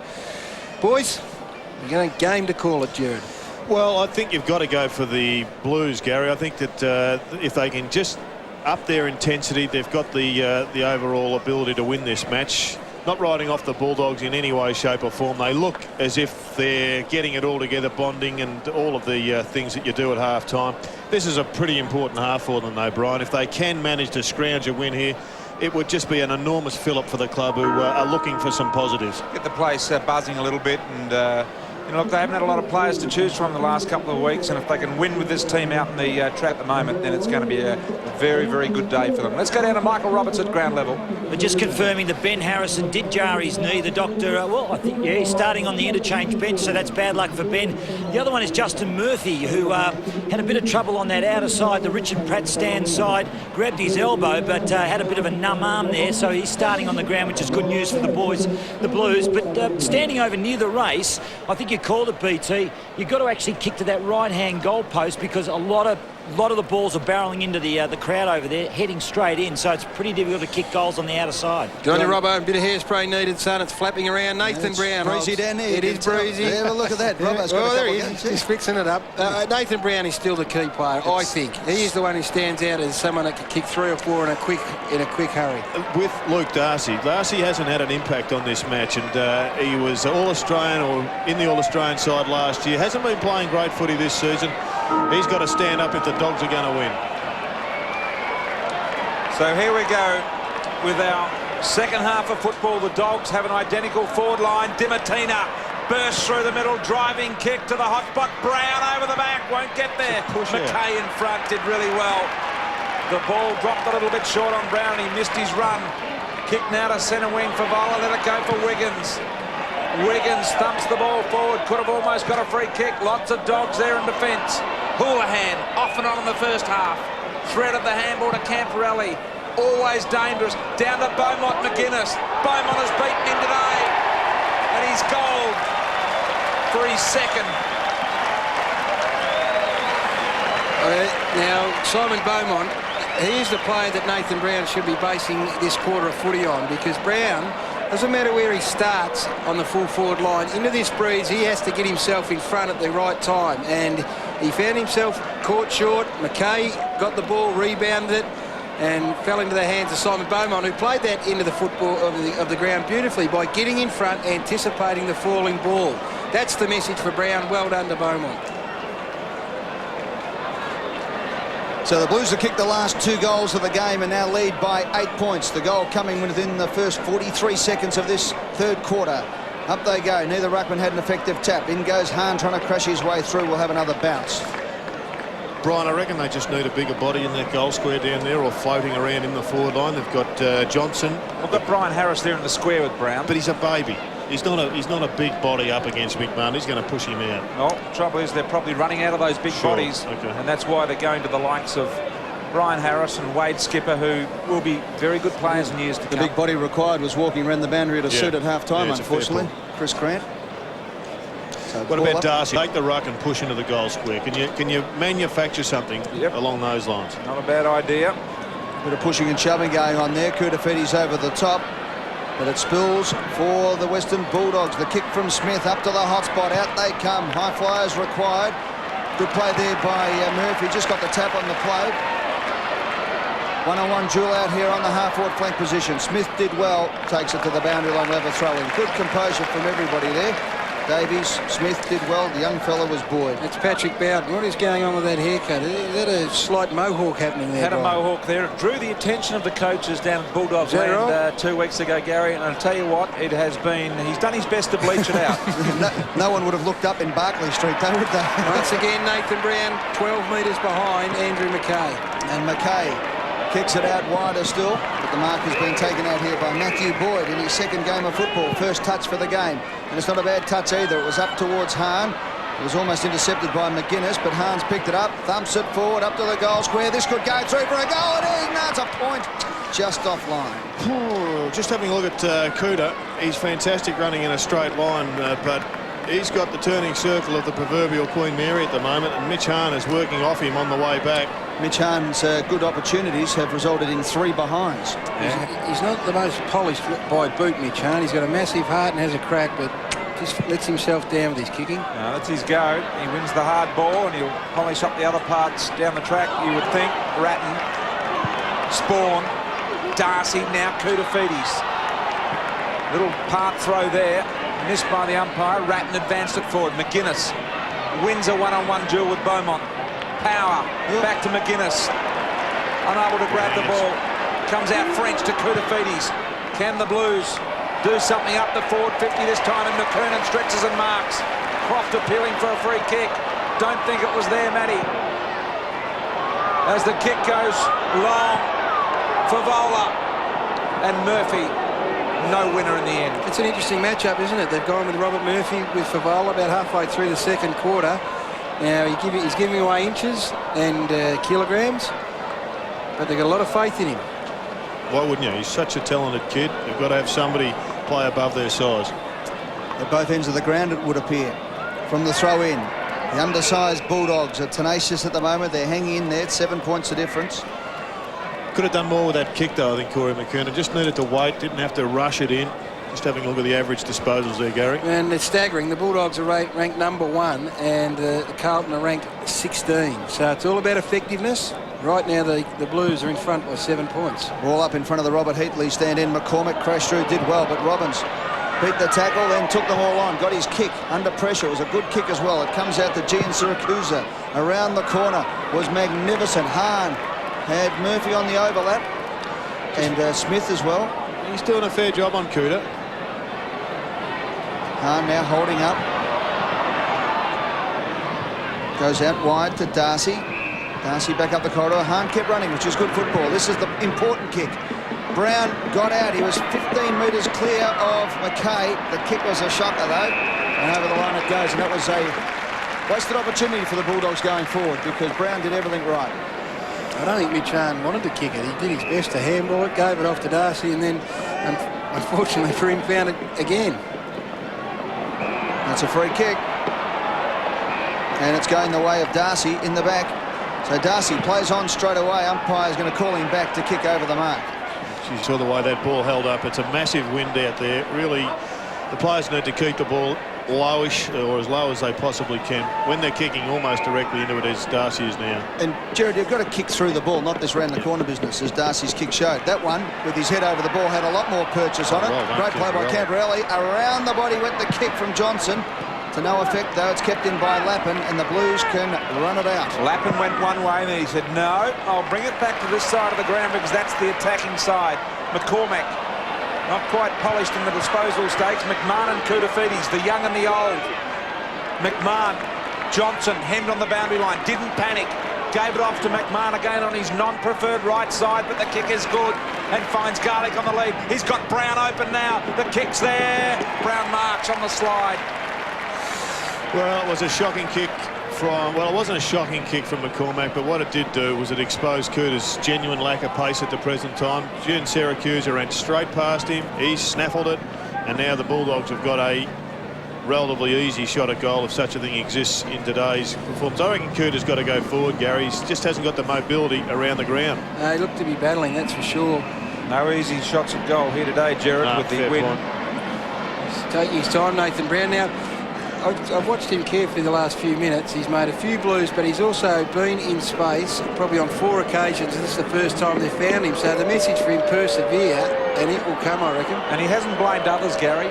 He's held his tongue, kick on the way, the wind just drags it a long way right. He started it out to the left, and the Miners scored 2-3 today for Nathan Brown in front of goal, and he's spent a little bit of time in the midfield. Cooter has gone forward, Jared. Not sure whether they're tuned into you or not, but I think, Gary, he's got a mismatch too. He's got Robbins at the moment. It was there for all to see. Cooter just hasn't got another gear going backwards. Yeah, Barnaby French can stand up. McCormack again with another quality disposal. Got that one off to McKay, to Fletcher, now to Lappin. Lappin on centre wing. Shocking. Power. Just trying a bit too hard to get the distance. They have to keep their technique. As Murphy shows exactly what I'm talking about. To Brown now, he should nail this. Confidence, didn't want to have a shot. Johnson misses. He just lacked confidence then, Brown. It was probably the right thing to do, give it over to Johnson, but Nathan Brown could quite easily have kicked that, and he would have had the wind up his ginger that time, not into his face. Nathan Brown last year would have had that through the sticks before Brad Johnson had called for it. Brad Johnson running into the bird to the crowd. Brad Johnson running into an open goal, not a bad proposition. Yep. No, exactly. Did have one in the square. Let's look at Brown here. Brad Johnson missed from 15 metres out with a little pressure on him. Did the team thing. Yep. Over the top.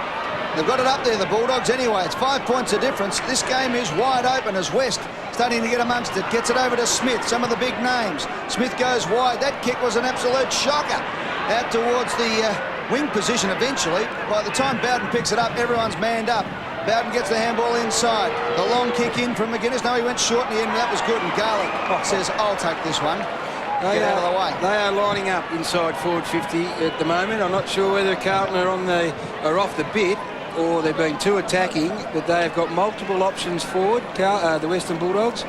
All they've got to do now is convert. There was 2 or 3 lining up for this. This is a tough kick for him because he's a big hooker of the ball right to left, and that means he's got to put it into the teeth of wind, decide what factor the wind will have on it. He's kicked 9-4 for the year. No score today. There's a big hook, and he starts it one way and he's hooked it the other. There you go, Brian. We don't even have to watch. Just shows the strength of wind is enormous, and I think next time around, if you get another opportunity, you know just how far to allow for it. There's got to be some communication, Brian, between those people out there kicking. Yep. Just aim it midway through the point post. 2 behind for Garlick for the day. Yep, Camporelli kicks back into play. I've got to say, one thing that I always like to do is Garlick grabs the ball. Just ask the players around you, as you're saying, Jared, what's happening with the wind, who's had a shot at McCormack marks. Gives to McKay. Carlton. No goals kicked by the Bulldogs in this quarter, just the one to Beaumont. Into the middle. Well, Brown on his own. Smith, driving kick, tried to kick Leather off ball. Brown grabs it, right foot snap. Kicks the hard one, got his third, Nathan Brown. Look, and once again, he was on his own for a long time. Obviously, Andrew McKay was the player running it out, so he's a bit unlucky, but there was no one covering. The turnover in the middle of the ground. In fact, he got his right whack, Gerald. Yeah, it was his right whack. You're dead right. It was a terrible kick, and he paid the ultimate price. Carlton are going to lose this match the way they're travelling because the Bulldogs have got the extra running power, and Carlton aren't putting them away when they've had a couple of opportunities.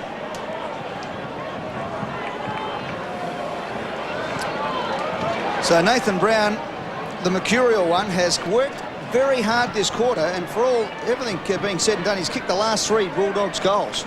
Good tap. and has got them back within 2 points. Hahn does the bullocking work. The kick isn't so flash, but it doesn't matter. It's inside 50, and anything can happen from there. That's where you want to have it, but the Blues have got it. That was the 11th inside 50 to Carlton's 3 for this quarter, and we've only been playing 11 and a half minutes. Here's a chance for the Blues, guys. Off the beautiful mark there was Davies. Went for the spearing kick. McKernan, good play by Power, dived in on top of it, want to get it out. Umpire doesn't want to pay it. And slowly the intensity in this game is just starting to crank up a little bit. Both sides, all players now realising that she's on, and you can see why Dennis Pagan has got Lappin playing in the back half, because he's one of the few players there at the moment capable of making exactly the right decision under pressure coming out. Yes, the Western Bulldogs defeating Geelong in round 1 by 39 points. Kick to the one-on-one. Murphy. Favola. Umpire said play on. That was a genuine duel. We'll let it go as Diamantina undergrounds one to the safety of the boundary line, and fair enough, because he had no player on down the field. Just a wry smile from Brendan Favola. Asked the question, I think. One-on-one, body-to-body with Murphy in the goal square. Being asked to, you talk about players being asked to play above their height. Murphy, one of those there with Favola. McKernan, Darcy, McCormick applying the pressure. Darcy trying to come out of that contest with the ball, resulting ball up at half-back for the Dogs. And young Harris, who is just been okay with Mick Martin. He's doing the right thing here. I think he recognised that Nathan Brown might just have Andrew Mackay on the back foot. So he just wandered off, and I like that. Give him a bit more room. Ball up, McKernan. Mitch Hahn over the top. And been the flavour of the day. It's been close-in balls here today. And Mitch Hahn on the bottom of the pack. So just the 2 goals kicked in this third quarter, one by Beaumont, one by Brown to register his third. Ratton and West playing effectively in the back pocket. Scotty West on Brett Ratton, and Ratton's had 17 touches. So Scotty West has gone defensive here. Ball up, McMahon and Power, 2 of the youngsters combining there. McMahon putting his head over the ball. Well done. Good effort it was. West, that is deliberate, said, we've got a lot of players and they're not ours, so I'll go for the boundary line, Jared. And the umpire agreed with you. And I reckon Diamantina a bit lucky earlier. Chris Scott must laugh every time he sees those decisions not paid. Well, they've changed it now, haven't they? Just haven't told us. They've changed the application of that rule. Well, clearly they must have it, because it's that's what the evidence tells us. And yet they were so defensive about the Chris Scott one. But anyway, we move on. The ball goes inside 50. We need a summit. Oh, we had it last week. Whatever came out of that summit? Anyway, the ball comes out. Gold uniforms. Yeah, good. Robbins is there. Knocks it out. McGuinness goes for the torpedo. Just wanted a bit of distance. Well done. And Lappin said, I'm going to take this ball. He gets it up to Murphy, who's usually good with the skills, and he is no exception on this occasion, and Cooter marks. Now the Cooter from 50 to the Robert Heatley stand end. He's the bloke, I think, Gary, that looms to me as the real danger for the Bulldogs. If I reckon at the other end you put Cooter in the goal square, this is going to test him this distance, but he draws the footy, and Lappin once again supplying a It's almost play on. We'll just about back him here, the old Cooter. He gives it a high hoik up to the goal square. You got the trouble is the length comes off your kick, because there's so much wind to allow for. You basically got to take 10 metres off the kick by the time it travels, right to left with the wind. That's his 15th possession, 4 inside 50 for Anthony Koutafidis. Very tough to kick. It's a point the difference. And all Bulldogs up past the half-forward line. They want to play the paddock. Robbins gets it out wide. Murphy. Lovely kick. That was good. He hasn't missed a target all day, Murphy, has he? Garlick now has it. Murphy keeps running. Garlick goes around his opponent, Beaumont. Now he kicks towards the centre-half forward position. Gene Syracuse got a little nudge out there from Koutafidis. It was enough. Camporelli on the burst. Kicks out wide, and Favola, that's Murphy's man, all on his own. Favola from 52 metres out. He's desperately after a goal, but he's not going to get one on this occasion. He has kicked. Well, he's kicked the goal. 6 behinds for the day. He's kicked. Opportunities for Brendan Favola. Terrible kick over here from Garlick, I think, was it? Just came inside. When the breeze is going that way and you want to come into the middle of the ground, you better be 110% sure. I think he had Bowden on straight too, Gary. Could have given it, but Power's got it at half-back. Really starting to shape into some sort of contest this game now. 55 points apiece. McMahon with a low ball to Brown, who's come up the ground and marked on centre wing. Had a really big effect on this third quarter, Nathan Brown. Kicked one goal. In fact, has kicked the last 3 goals for the Bulldogs. Bowden presents and marks under pressure. Now it's one out with Harris. Mitch Hahn setting himself for one over the top. Harris and Martin go at it. Harris and Martin over the top. No one's touched it yet. Knock out there by Martin. Goes to Dimatina. He's got time to sum up here. Snap it goal is there. He's got his first. Dogs are back in front.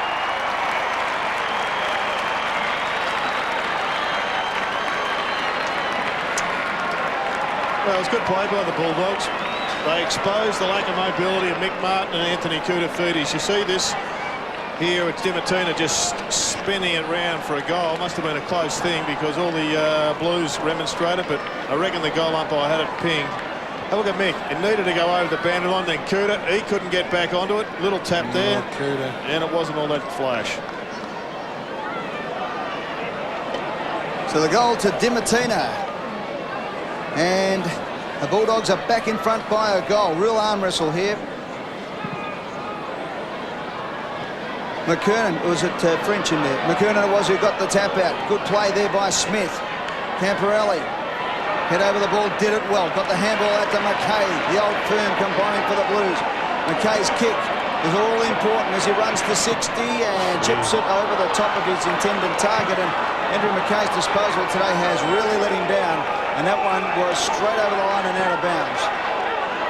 And remonstrating with his forwards who kept leading to the pocket when he knew he had time and space. He wanted someone back in the goal square to go to, but they kept coming at him. Yeah, I think the coach's instructions would have been going through Andrew McKay's head. I want the ball kicked in that position at the top of the square.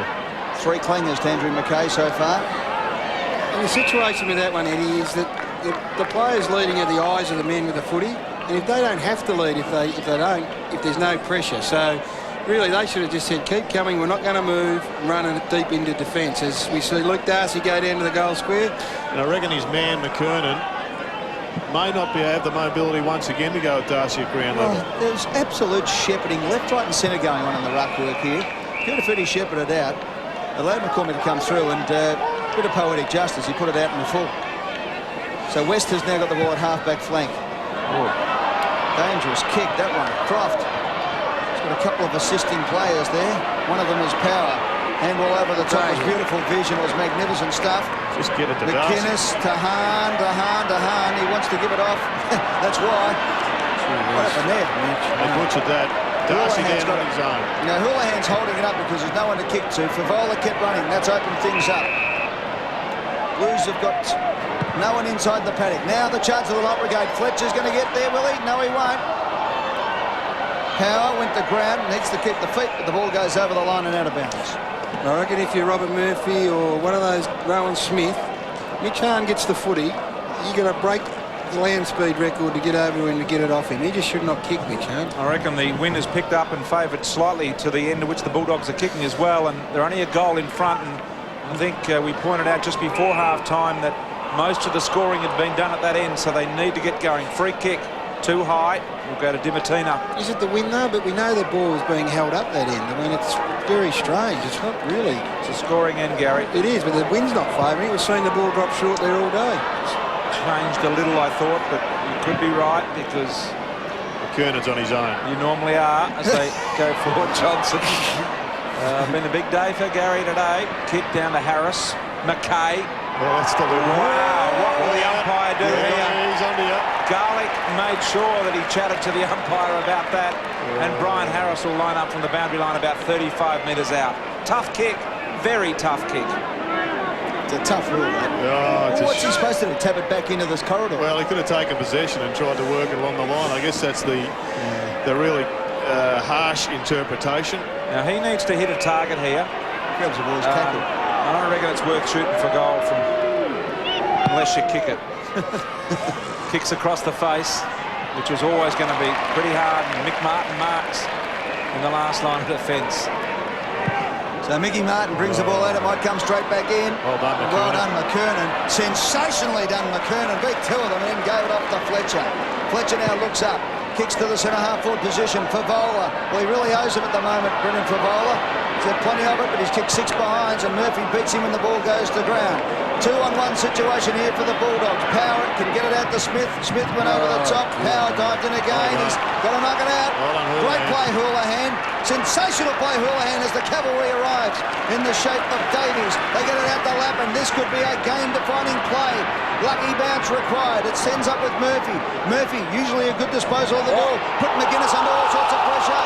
Gone. Says the umpire. When are you going to pay one of those? Here's Croft. Croft does enough to make Fletcher fall over, and then says, get out of the way, I'll kick it myself. Runs the centre half forward. The long bomb up to the goal square. Darcy's there. Off hands. Good play, Mick Martin again. And over the line for a throw in. Carlton fans not happy. Missed opportunities. There's the big tackle from Corey McKernan. Well, that is gone. That is prior opportunity by a mile. Well, held it. Was no attempt. He missed a few there. Well, what about Houlihan on the other side? Big 2-on-1 with Rowan Smith in the vicinity. Did enough just to hold him up. Bulldogs by a straight goal. Their forward line, Garlick grabbed it out of the ruck, hopeful of getting it. A free. And that was a penalty in the first 3 weeks of the year. Yeah. What happened to that one where you grab it out of the ruck? And if you lap and asking the same question, I think. So a lot of things have changed. Yeah, but, you know, let's gazette it so we all know when we turn up. It's 15th versus 16th or 14th versus 15th. I think the umpires have responded with the same. Good game of football, nevertheless. Close contest. Out of bounds on the full there.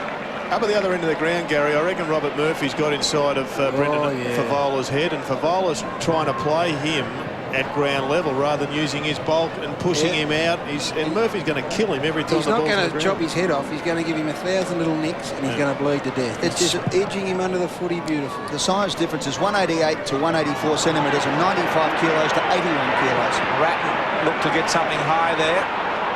West got it out. Gian Siracusa happy to advance it forward, but kicked it out of bounds on the full. Gary and Jared, the situation is Favola is he's out outside the 50-metre arc at the moment. Where should he be? Back in the goal square? Yeah, absolutely. I think, anyway, where he can lead it to footy or stand under it and use his size. All right, McKay's got it this time. Another all-important kick. Puts it up to centre half forward. Out he comes. Good play by Davies. Got the handball work into Camperelli. The kick is to an open goal. Bounce, bounce, bounce point. And it's now back to 5 points the difference. Carlton 56, Bulldogs 61 with 3 minutes 23 left on the clock. I don't think it matters where he plays, it's how he's playing. You know, the ball is directed at him. He's not using his strength to push him out of the way and take the overhead grab. Classic brains against brawn it is at the moment, Jared, and the brains are prevailing. Robert Murphy's football nous and knowledge is just got him baffled. Smith taking a long time down the middle with a kick that goes straight to Spawn because Mitch Hahn didn't hold his spot. Spawn now kicks it back for Vola in the air. That's exactly what you're talking about, Jared Healy. Well, I think he's such a gifted player above his head. And he backed himself. I reckon it was, it was a 50-50 call, this one, but he was good enough. 8 marks, Jared. No Robert Murphy in the vicinity either, which was nice and handy. That's 50 metres. Brian Harris coming off the ground has run across the mark. Oh, no. All the other players were watching Favola line up. He has run straight through the mark to go to the interchange bench, and it's cost him 50, a certain goal, and the lead. Hasn't he ever heard of Jim Steins? Get him on the phone, Jimmy. Favola goes. Carlton are back in front with 3 minutes remaining in the third quarter by a point. He's back, Jimmy. Well, we can laugh at it. We can laugh at it, but the fact of the matter is Brendan Favola's kicked 6 behinds and was a less than 50-50 chance from where he was. Right, and then Brian, I don't even know if he still knows. I reckon he would by now. I reckon there he goes. I reckon he just had a chat with him. He's actually just kept running straight to the showers. But once again, they've changed that rule. If it doesn't affect the actual play, they have changed it since Jim Steins' time. Not in my time. Right, we've got to get clarification on that. I always thought it was a rule. After Jim Steins, they've changed it in recent times that if you run through and it's not affecting the play. No, with your opponent. With your opponent. You're supposed to be within reach of your opponent. Yeah, I'm pretty sure if you go through on your own. Oh, no, it's 50 metres. I'm not arguing the toss on that. But once again, we've got about 8 different definitions of a simple rule. Just make one. If you run through, it's 50 metres. Here we go. The Blues are now revving up because the faithful are getting the roar of the Blues behind them. Up they go to centre half forward, off hands. Hula hands, Mercurial. It comes down to Hume. He'll go hard at it. Don't worry about that. He'll get a second crack hit. No, he won't. Ratton does the tackling. Bulldogs get it out, though, out to the wing position. 2.5 minutes of absolute tough football left for these Bulldogs to hang in there to three-quarter time. Umpire comes in and says we'll have a bounce. Oh, it's going to be a big quarter. It's going to be a big last quarter. Desperation. Hickman on the bench, McKernan, Livingston, I think, and Wiggins. Ball up centre wing. Still time for a score for either side. Gone. Kuda flicked it out, did well. Franchino, the first kick for mine. Yep, it is, but he's pumped it up there over the head of Favola. And Croft just squeezes the kick out. Oh, dangerous doing those things, but Smith's got it. Smith now out wide. Bowden on centre wing. 18th possession coming up. Needs to get it in. Brown ran to the open side, but he took too long. Now he goes for the short pass. It was a good one. Space is still on this side. Brown now leads. And waits and waits and waits. Patience here. Yep, McMahon. Clock ticking down. We'll get the hurry up in a moment. Gives it a thump to the goal square. Brown from behind. Mickey Martin's got McKay's got it all day. Yeah, Nathan Brown was calling it long. I don't care what any meteorologist says. That ball is holding up. The wind is pushing that footy back. You cannot kick it 50 metres. Favola's over the back. Favola is over the back and can go. And still time for the Blues. He goes there. Murphy does well, but Favola did it magnificently with the one hand. He takes a bounce and runs away. Still time to score here. Just under a minute. Long. Kuda flew. At ground level, Houlihan's not over yet. Houlihan applying the pressure on Power. Kuda gets back to his feet, runs around. Right foot kick over the shoulder. Carlton have got some numbers here. Bouncing ball, off hands, Houlihan! Miraculous goal! His first. Blues by 7.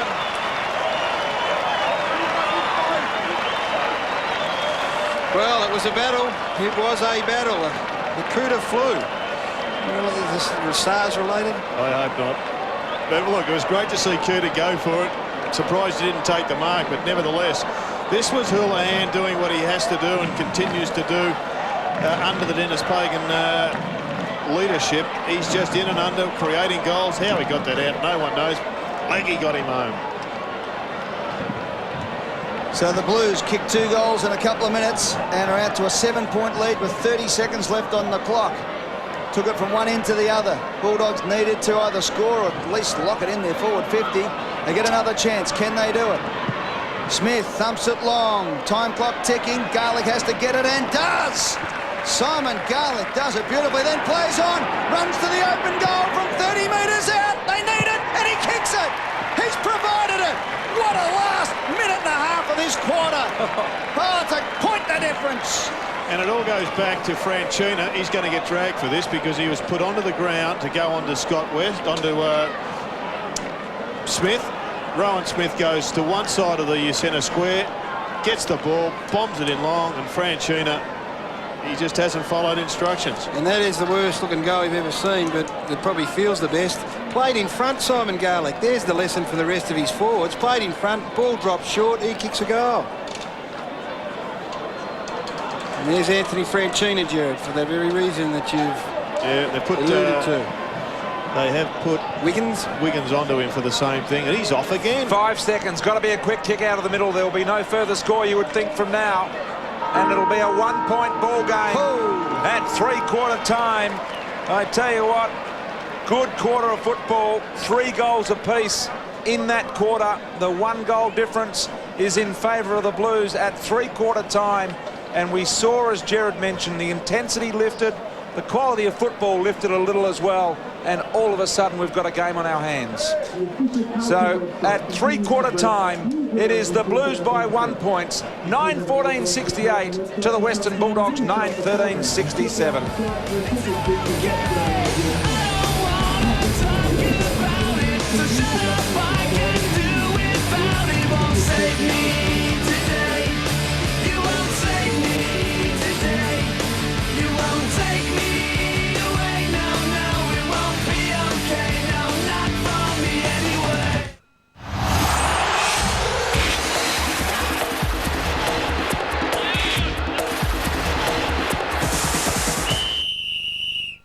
Join us tonight on White Line Fever, where we deliver the biggest names in the game and they take your calls. It's Australia's only national footy talkback TV show, live across Australia. Join us, White Line Fever, 7:30 Eastern. Get your team lineups first. As usual, we've got all the teams. I'm going actually for Carlton. Oh, again. Have you ever rucked in your entire life? 38 seconds into the show and you haven't cracked at me already, mate. Fair dinkum, you blokes are at another game, listen to it on the radio and report an absolute crap. I've counted 7 blokes who will play that. Oh, an heart attack. Talking about the MCG, the lights have gone out here. Fox League teams, live Thursday nights, 8:30. Stay tuned here at Optus Oval. It is just 1 point the margin. It was 2 points at half-time, 7 points at quarter-time. This will go right down to the wire. Make no mistake about that. Breeze swirling around. Not sure which end it is actually favouring. Thank you very much. It's been a long day. Goal kicker Simon Beaumont. The only multiple for Carlton. And for the Western Bulldogs, Nathan Brown and Patrick Bowden. Just having a look at their goal kickers, and we'll keep them up, hopefully, if they're listening in the truck. Brown's a small player. Bowden's only 6'1" in the old. Garlick, a tiny player. Johnson's a ruck rover. Dimatuna's a ruck rover. McMahon's a ruck rover.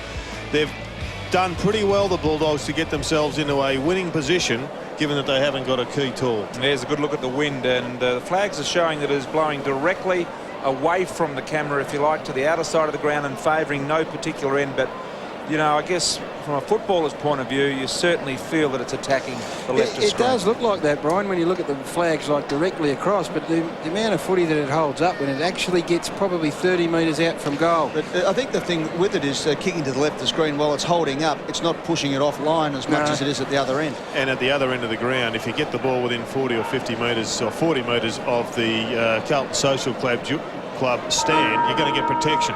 Yep. Let's have a look at some of the match stats from the first 3 quarters, and once again it tells a little bit of a story about ruckman getting their hand on the footy and the correlation to clearances, because total clearances at the moment, the Western Bulldogs are absolutely belting them, and Carlton have dominated in the hit-out department. So what's that tell you, Jared, about the use and worth of a good ruckman? I reckon, Gary, the answer to that is if you've got Simon Madden in your side, or one Michael of the Gardner, all-time great taps, then they are unbelievably valuable. If you've only got blokes who are just tapping it nowhere, they're pretty useless stats. Down to Michael Roberts, one of the great rovers of all time. Thanks, Jared. And that wind is definitely heading towards about the half-forward flank of the Legends stand. It has picked up, barreling across the ground. Now, Peter Rode actually said, I don't care what happens, give me a contest every time it goes into attack, play in front. And walking through the umpires there too, they said it was just a clear cut, 50 metres, he ran straight across the mark, no issue, straight off the ground, 50 metres for bowler. Good on you, Robert. That's some toupee, but it doesn't move, does it? I tell you, and just took the one of the great rovers of all time in his stride, didn't even blink, didn't even change stride. Looking at Luke Darcy, it's a critical battle in the middle. And McKernan and Darcy, if someone can get on top, then it's going to impact heavily. So the Blues by 1 point, and the King, Koutafidis, drives the Blues into attack within seconds. Camporelli the danger. Free kick. Couldn't gain possession. Beaumont was dumped in the Croft tackle.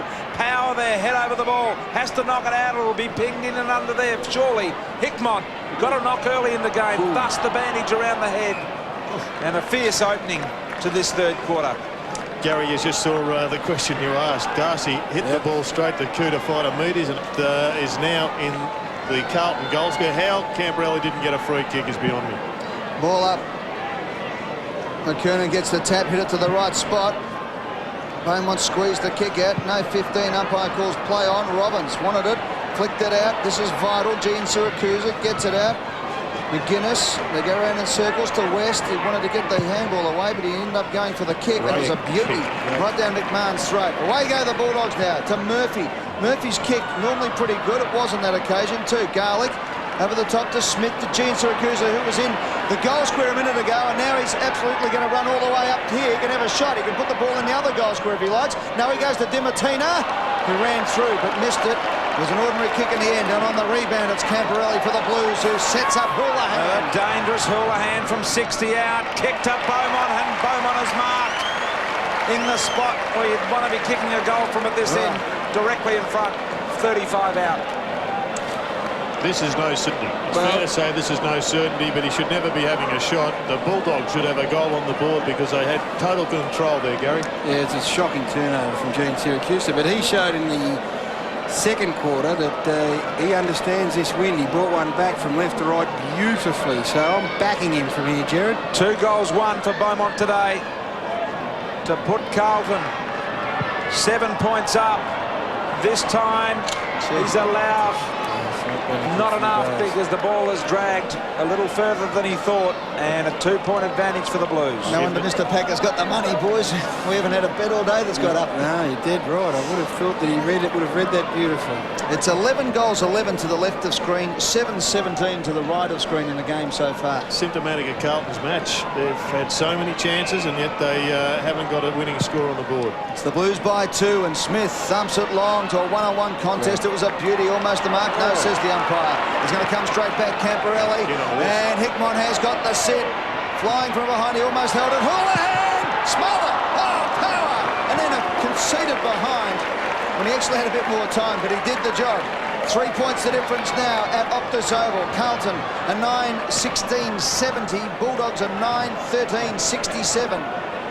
Pretty clearly, the Bulldogs would have said at three-quarter time, we're just going to keep running. Running can win us this match. Have the Dogs got the legs? And Robbins does. Up the middle of the ground, he finds Croft, who turned his man inside out. Good play. Croft now handballs off to Hahn. Can he kick one decently for the first time today? No, he can't. He blazed away, and it's through for a point. He's kicked 4 behinds now, Mitch Hahn. Yeah, it's a shame for Mitch Hahn because he's had a pretty good afternoon. He just has turned it over a bit and missed his targets.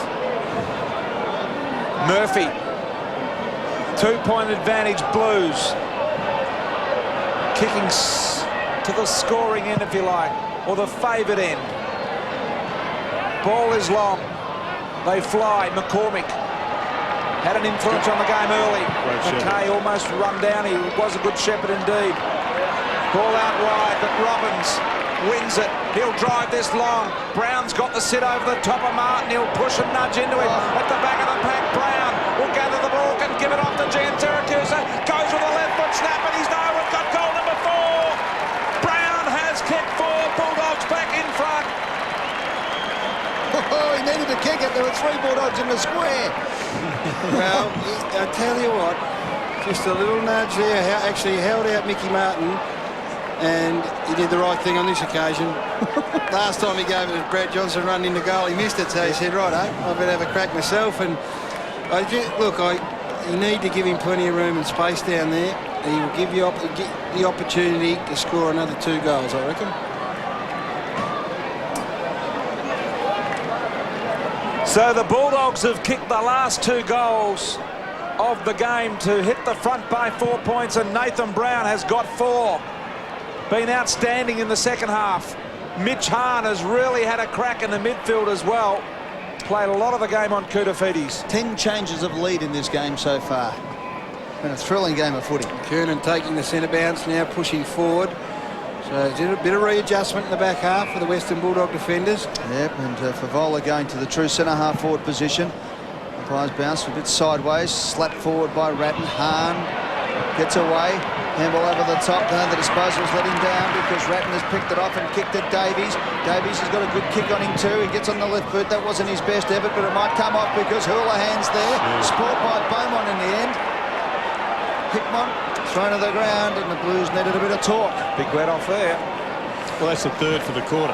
That would have resulted in a shot at goal. You've had Houlihan miss one round the corner, and the change is being made, Brian. Yeah, Beaumont's coming off. Long time between drinks here for the Blues. Round 22, 2001.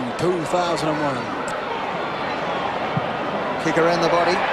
Came from Spawn. Don't tell me he squeezed the goal. Trent Spawn has kicked the miraculous goal, and the Blues are back in front.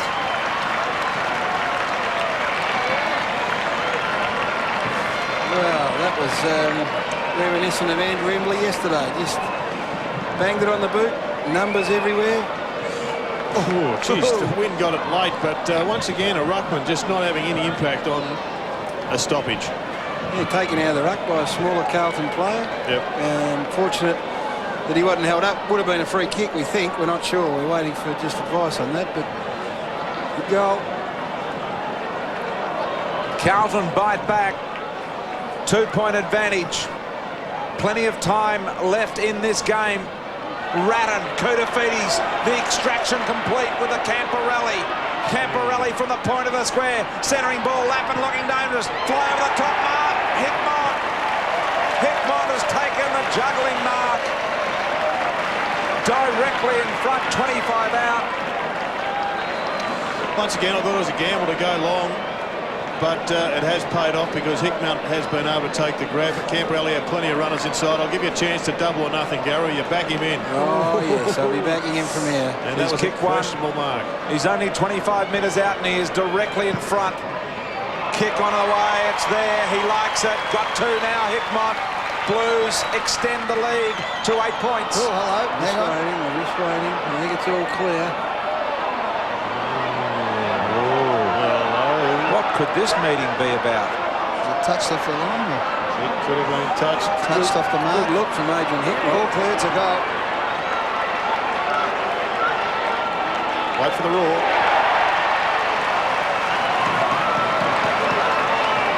Just as well. I think she was going to fix him up.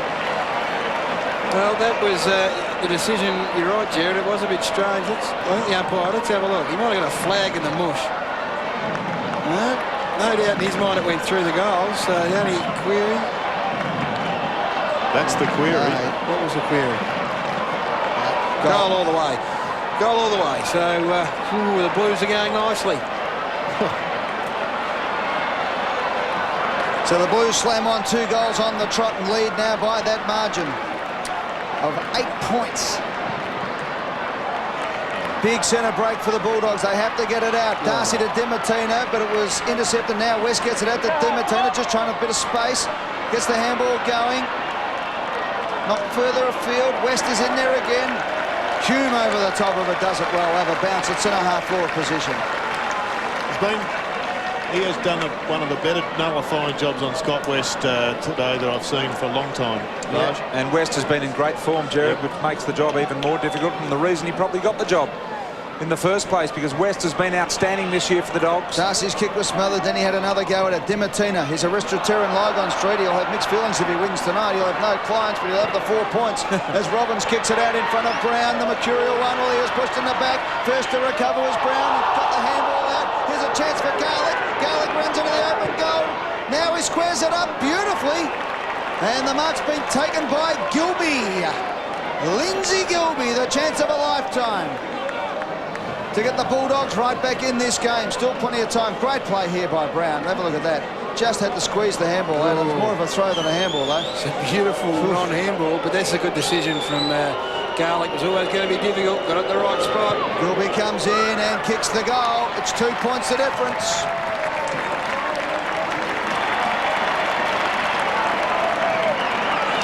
Sure, it's going to be a case, Jared, I think that there won't be much more than a goal in this, right all the way through, and well, someone's going to bob up and see if they can't crack it open with a couple of quick ones. And who are the most likely types? You've got Hickmott down there that does box on really well late in games, and you know he's going to keep having a crack. Matthew Lappin's now gone forward for Carlton as well. We know he can kick a goal. The bowler up at half forward and down the other end, Brown really looks the only type. Well, it was the Bulldogs by 7 points at quarter time, Carlton by 2 points at half time, Carlton by a point at three-quarter time, and now they're just 2 points up the Blues. Been not more than a goal in it all day. Murphy, numerous lead changes in amongst those scores as well. Bowden, Livingston kept the ball in play dangerously. Gilby kicked that last goal. A little bit of evasive magic there. Straightens it up. Garlick goes over the top. McKay. It's knocked down. Johnson runs onto it. Close to the boundary line. The impossible shot. It was impossible. Missed. Just the minor score there for Brad Johnson. So the Bulldogs trail by the barest of margins. Well, you'd have to question Luke Livingston. That handball under the pump was one that gave Dennis Pagan a bit of a heart palpation, I'd reckon, Gary. Yeah, I think he thought it was going to go out. It didn't go out. He picked the ball up, realised he couldn't put out, and put it back into play. It's going to be individuals that win this match. Both sides have got match winners. It's which one can stand up and do the mercurial. Maybe it's this bloke. When in doubt, Camporelli says, kick at the Cooter. 21st possession. Up towards Favola, just edged under the ball by Murphy. Ratton is there, the big names are starting to stand up for the Blues. Favola flicks it inside, McCormick. Vital contest, and West stood up. West stood up, did it beautifully, and then released McMahon. Needs to get his head over the ball here and take on Ratton. Ratton says, no way, I'm the Carlton captain. I'm not going to let you get past me. And he does it beautifully out to Murphy on the half volley. Here's a chance to have a Davies. Dimartino will go hard. Lined him right up. Davies went hard as well. And we'll have a bounce. Good, tough football. It's a time in a game of footy when people talk about courage. Davies and Dimartino had a moment there where they could have perhaps looked tired and not gone hard, but they both said no. And Davies copped it right in the scone. A good effort. Scotty West, he's a champion player, and you can see him just starting to lift. He's getting some important possessions, and Darren Hume needs to respond. A couple of them starting to come back to his speed as well. It's interesting, Ratton and West are the two blokes who are making the difference in the clinches at the moment. Here's Houlihan, a little bit of skill around the corner. Hickmott smothered. Free kick in the back for Hickmott. This is a big call from umpire Baldwin. It is a big call. I'd like to have another look at it. In the context of the game, where there have been bodies going in left, right and centre. That's what Davies nearly get his head knocked off a second ago. No free kick. This is where science and experience comes into it. He's got to start this almost outside the left goal post. Hickmott has kicked 2 goals, 1 this quarter. In fact, the last goal for the Blues is a beautiful kick at the goal normally. And no exception. And he puts the Blues 7 points in front. That is a massive free kick to call. Need to have a look at it again before the Bulldog supporters can... Oh, no. But he's making the most of it, has Adrian Hickmott. He's got 3 goals. He's got 2 late in the game. And you know, this is the thing about him. He had a good spell on the interchange bench for a while with the blood rule. He should still have a little bit of petrol left in the tank. And he goes hard at it, gives himself a chance.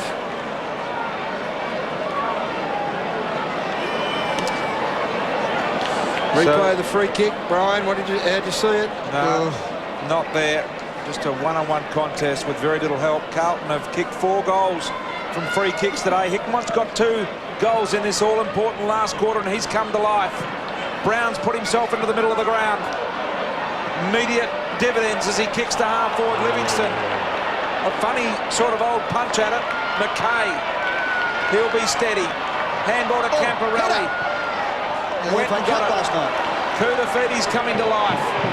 Livingston the standing start. Now Houlihan's got space to operate. He's got Murphy running free. Pagan likes him because he kicks it long. He kicks it long like that. Beaumont will keep his feet. Ball will beat him through. Croft's gone down with a bit of cramp. But it's an 8-point margin in favour of the Blues with 10.5 remaining. It was a big go by Croft to get that punch, wasn't it? A couple of heroic efforts there. This is where they can start a goal, though, the Western Bulldogs. They have got the capacity to run this ball deep into their forward line. And Smith, if you were Smith, why wouldn't you just take off, Gary? They've got to, they've got to get the run from somewhere. Still plenty of time in this game. And look at that kick from Smith. He's kicked the back. An absolute mile. Murphy has taken the screamer. Off the Kudafiti's. Kudafiti's kick is a beauty. They were slow to respond, the Bulldogs. Croft had that cramp. But they were lined up on the zone still, the Carlton players. And Corey McKernan has the chance to really kick the goal that could be the winner in this match. Biggest margin in the game so far has been 9 points, and that was at the 8-minute mark of the first quarter. Since then, it's been out to about 8 points, the biggest advantage. Chance for Corey McKernan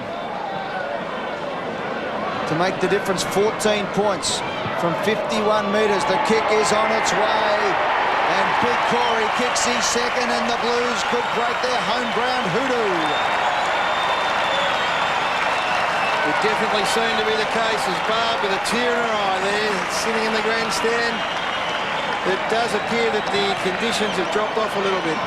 Gary, I'd love to see the Murphy mark again because he rolled the dice. It was Russian roulette. Have a look at the back. He goes for the grab. At the back was Gian Syracuse. If he missed it and didn't go to punch and it dribbled over the back, he may well have been the villain. And yet right now he's getting slaps on the back from all. And he's gone into the middle with Nathan Brown. Carlton have kicked 4 of the last 5 goals. of this game to lead by 14 points with just under 10 minutes remaining. Important clearance. Time running out for the Bulldogs. Croft worked diligently all day. Tackle. The Beaumont tackle was excellent. A bit weary. They've got a few weary boys out there at the moment. Certainly Croft, who's had some cramp. He's been pretty brave. McKernan takes him straight to the goal square. This means they've got no ruckman. This will be Darcy against the Kuta man. Let's have a look. Kuta Feeties. Darcy grabbed it. Tried to get boot on ball. It's flicked out the back door. Camporelli. McCormick. Houlihan punches it on. Knew he would have been tackled if he'd gained possession. Fast hands Camporelli. Murphy. There was one dog in amongst the middle of them, and that was Gian Siracusa, and he held them up nicely. Why would you stop that? He did a good job there, Gian Siracusa. He was, they were gone there. The Blues had enough numbers to score one. Nathan Brown on Justin Murphy in the middle of the ground. Nathan Brown looking for every opportunity to push forward, so just needs to be tight and defensive here. Darcy, dangerous handball, but they've got to take a risk or two. Johnson in space. Used every moment that he had to dispose of the ball. Eagleton's onto the ground.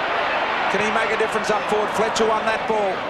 Kick out wide to the boundary line is out of bounds on the full, and the Bulldogs will get it back through West. So West has the ball on centre wing. Brown need to kick 3 goals. Brown's got away. This week the advantage, the Dogs have got the runners streaming forward.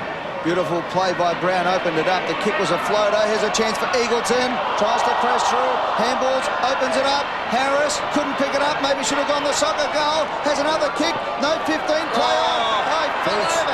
Here's a chance now for Garlic. Gone. Drop the ball. Umpire says throw it in. Great defensive work by the Blues there. That was just terrific. And Gary, you saw the slip there. That's exactly the reason why you wear the screw-ins. Those match-winning situations when you're under the pressure, you've got to turn on the tightest arm. Justin Davies applied the tackle. It was great. Camporelli, has he lifted this quarter? Here's a chance though for McMahon. He couldn't find the boundary line. McMahon kicks it to the hot spot. Flyers needed. Johnson's one of them there, and he gets it. Johnson read it off the boot beautifully, and Brad Johnson has the chance here to get the Bulldogs back in the game. He's kicked 1 goal too. That goal coming at the 8-minute mark of the first quarter. He's kicked behinds in the third and last quarter. And here he is. You can see the goalposts behind him there. 16 possessions for Brad Johnson as he comes in and kicks the goal. And the Bulldogs are back in it. He's got his second. Woof, woof. They're not down. Haven't put the doggies down just yet, Brian. They are still a chance here. Obviously the footy out of the middle becomes imperative. Johnson's got Murphy now as his opponent. And who are we having a look at here? Justin Murphy. Should have gone, Jared. Oh, I think McMartin needed to come over the top there as well, Gary. He was looking after and shepherding his player out, but he was within reach of the contest. Bulldogs are within 8 as Murphy challenges Johnson with a bit of verbal. In the middle, Kuta Feeties, Hume working really hard in the important clearance area. We'll have another ball up. Still going on here. What would they be talking about? I was just going to say, what would Justin Murphy be challenging Brad Johnson on, would you think? Well, Johnson's just kicked the goal. You couldn't possibly think what he'd be. You're saying get up the field and get a kick. Not important. This next clearance becomes super important. Hello. The free kick would be interesting. The goal umpire's come out. The field umpire's gone down here. You watch the game, I watch the blue, Brian. Lappin hovering over it. West. A bit going on here. I'll tell you what, the umpire down there is desperate to pay a free kick. Isn't he ever? Emergency umpire's gone out now. If anything, we've got 3 umpires out watching 2 blokes bump each other. Get out of the way. Report them if there's a problem. McMahon's got it. Now, here we go. Here's the test. They've been blowing with each other. Who wants to stand up? That man does. And Justin Murphy has to stand on the mark and watch the ball go over his head.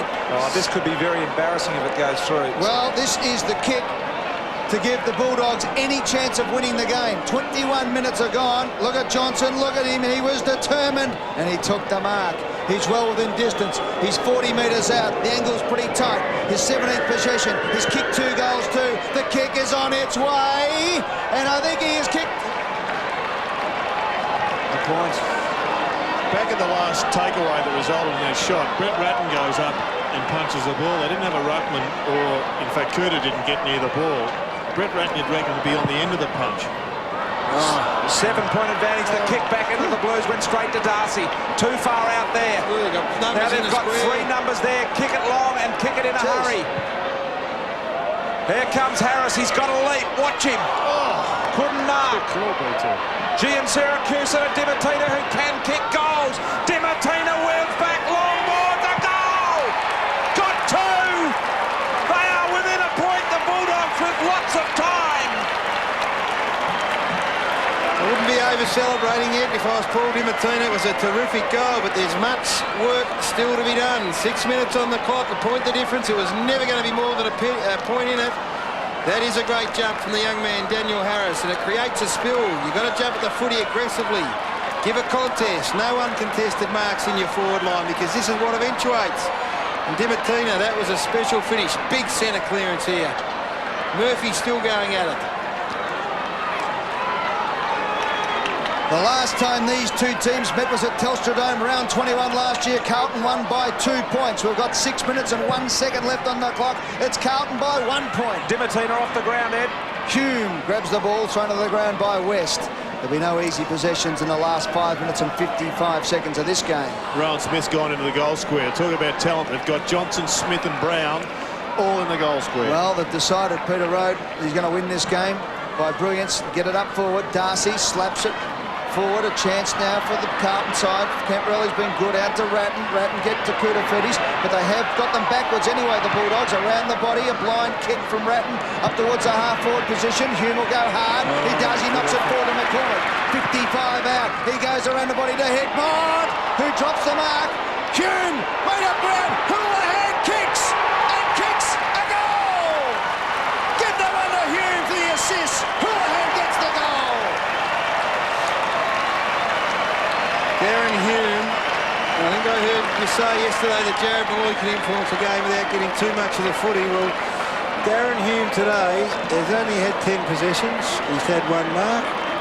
But boy, golly, he's had a fair crack at this. And I tell you, the effort of Favola and also Hickmott to go at it and cause the spill was great as well. Got it out of the centre of the Blues. The Bulldogs have got to win. They've got to move it out of there soon.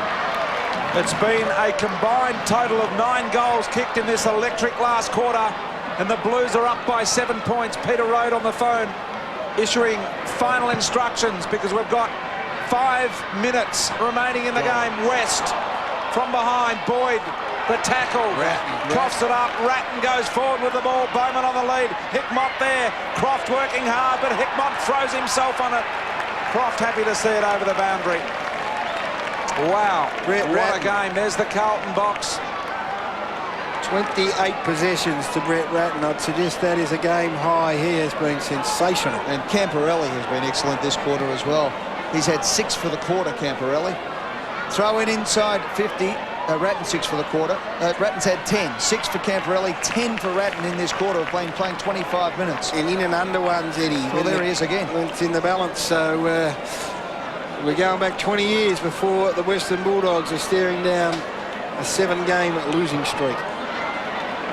So here we go, inside the 50 for the Carlton side. They lead by 7 points. They get one here, you just about back them in.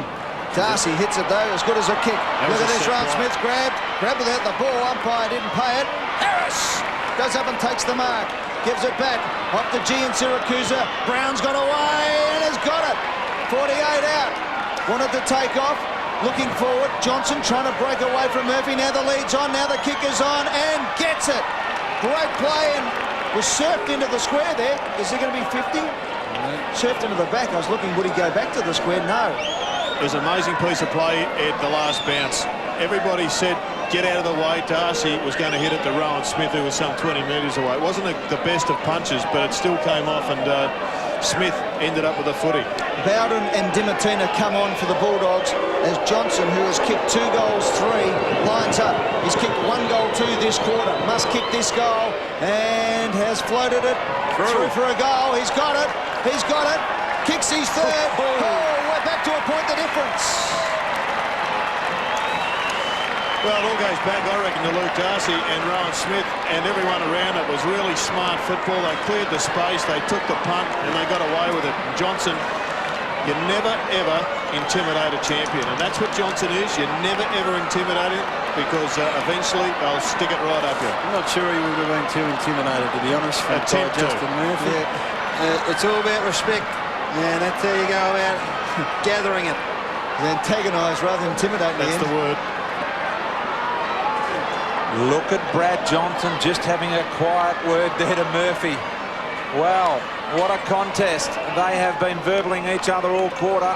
Still going there. And Murphy's now off him. McKay going back, and Murphy goes up to Brown. And Johnson just points out there is the ultimate win for Brad Johnson. But you'd almost swap Brown now back to the square and take Murphy back there. Now McKay's having a bit of a box up with Johnson. So it's a one-point ball game. 4 minutes left. What a game of football we have had here today.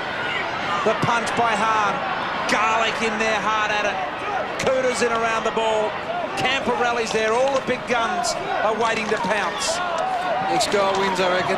Next goal wins. I know there's still 3 minutes to go, but gee, these sides are that desperate for a win that the next one, well, they might just shut up shop. The Bulldogs can get a deep ball forward. There's lots of room for Brown and Johnson to work. They are two dangerous players. McKernan deep in the square at the other end for the Blues. And they've moved it out now. Brown just edging back to the square as Johnson takes McKay out to the 50.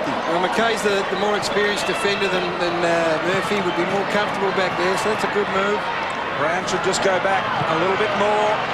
There it goes. High ball. Hahn will mark this. No, he won't. McGuinness. In went Hahn. Power got into the back. He's a beauty, Hickmott. Oh, Hickmott he is. Favola on Murphy. Now Murphy's had his measure since being moved onto him, but 2.5 minutes remaining. 20,602 people here today. Hickmott, they can just about hang on to the ball from here, the Blues, if they can get a mark. Up went Ratton. Bounced off the pack. And McKay, they all came charging like the Charger Light Brigade, didn't they? Murphy, McKay, they all got down there. Now they're all running back. Well, they've got to recover their position. The Bulldogs are going to win this game. They have to make some space. And Hickmott's now gone back onto Johnson. Kutafiti's got the tap. McCormick, Houlihan couldn't squeeze the kick out as a second go, thrown to the ground. We'll have another bounce inside the 50 with 2 minutes and time ticking away. 1 point the difference. If Hickmott and Johnson Mum is just in the crossover, Ed, so Hickmott comes back down to the forward line where he's been so effective this last quarter. 20,602 people as Garlic flicks it over the top. Gene Siracusa broke the tackle, got the handle under Dimatina. The leg on street restaurateur on the left boot. Thumps it inside 50. High mark required. Johnson's there. Good thump away. Here's a chance there for the Blues, but they fell over. Murphy handballs back to Lappin. Just got the kick away. It's open. Big play here. Hickmott just give Power a bit of a push out and Houlihan runs onto the ball. Now around the body. Heads out to the wide open spaces, and that is a good kick. Over the line and out of bounds. Half-forward flank for the Carlton side. The clock stops at 1:17. It's a long way back from the Bulldogs from here. 1 point the difference, Carlton. Kutafiti's here. Must not let Darcy whack this ball forward. Blues have been in front since the 6-minute mark of this final turn. Ratton went hard, Hume went hard as expected, so too did West, and they forced the ball up and the clock keeps ticking. No loose men in defence for Carlton. Dennis Pagan's resisted that temptation. He's just going to play this out, see if they can't get a goal and ice the game. Well, Bulldogs got one spare hanging off the back, which may not affect them, but it's Kutafiti's man. Robbins. Great tackle. Caught with the ball under a minute. Hume again. Yep. Peter Rode wondering, have I got everything in place that can win this game if we get the right ball? And I think he has. He's got them well set forward. It's about winning it here, though. Houlihan, kick inside of Favola. Led Murphy to the ball. Favola did well. Robbins came through, picked it up, but they're going to have to go the long way around. No, they're not. He brings it back the other way, but there's no one there. Gee, and Siracusa needed to go. Yeah, you really have to be prepared to lose the game right there and go into the middle of the ground or over the other side to Croft rather than play back safe footy along the boundary. That will be it. They can hold it up here. 15 seconds. Carlton are going to win their third game of the year. The Bulldogs are going to lose 7 in a row. McKernan! just to make sure the siren will sound.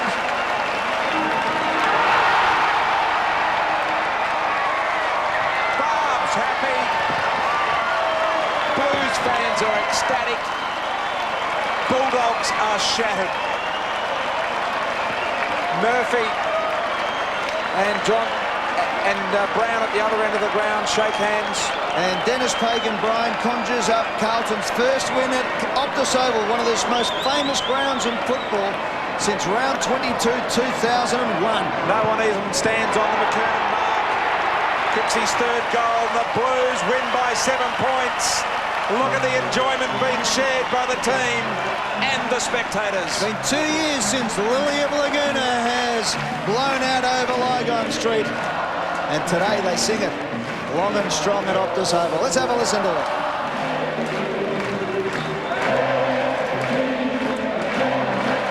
That's enough. That's a very good I tell you what, there's plenty of those young Carlton boys that have never sung this song at their home ground.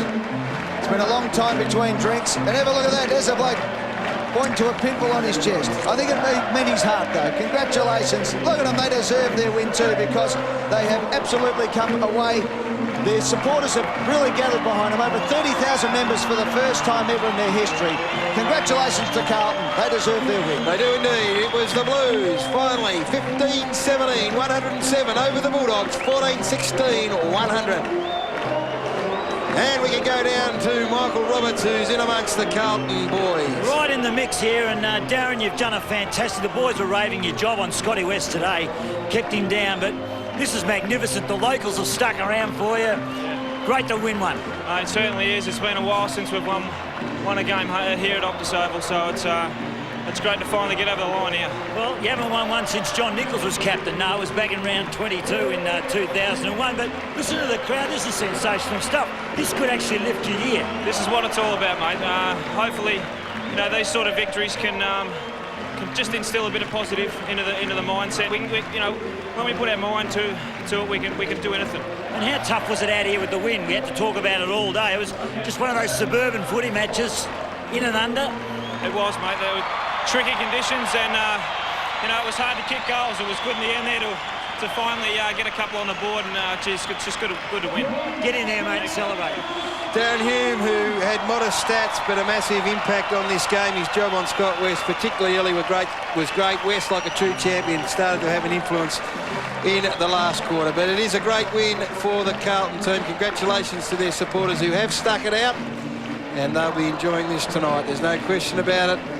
Some big-name players who led beautifully. Yeah, it was a great performance by the Blues, Gary. Given the circumstances, it's always going to be a tough victory. But I reckon the Bulldogs also have a story to tell, and that is that after a humiliation last week, they have won back some respect, and that was part and parcel of their goal today.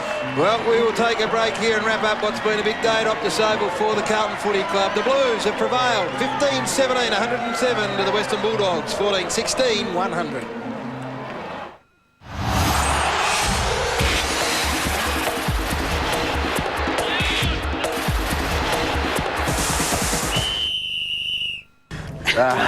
Spooky. Yeah. It's pretty comfortable to come in and just talk about family.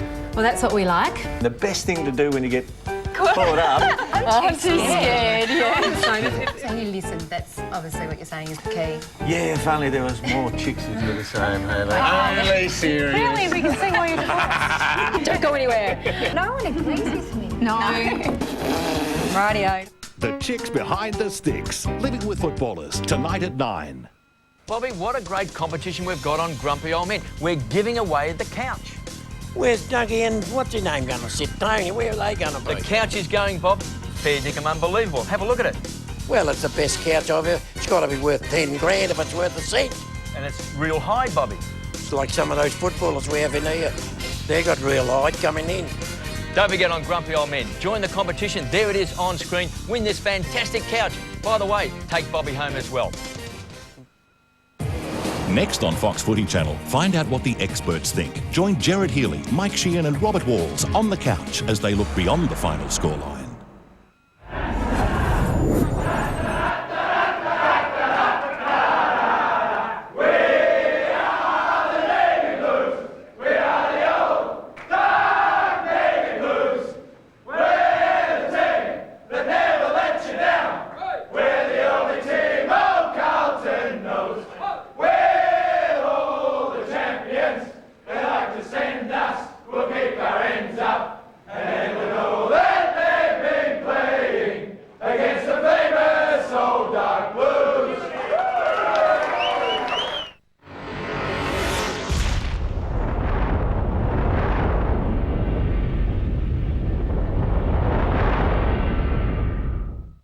The 2003 AFL Premiership season is brought to you by Harvey Norman, Telstra, and the 1.8-litre Nissan Pulsar.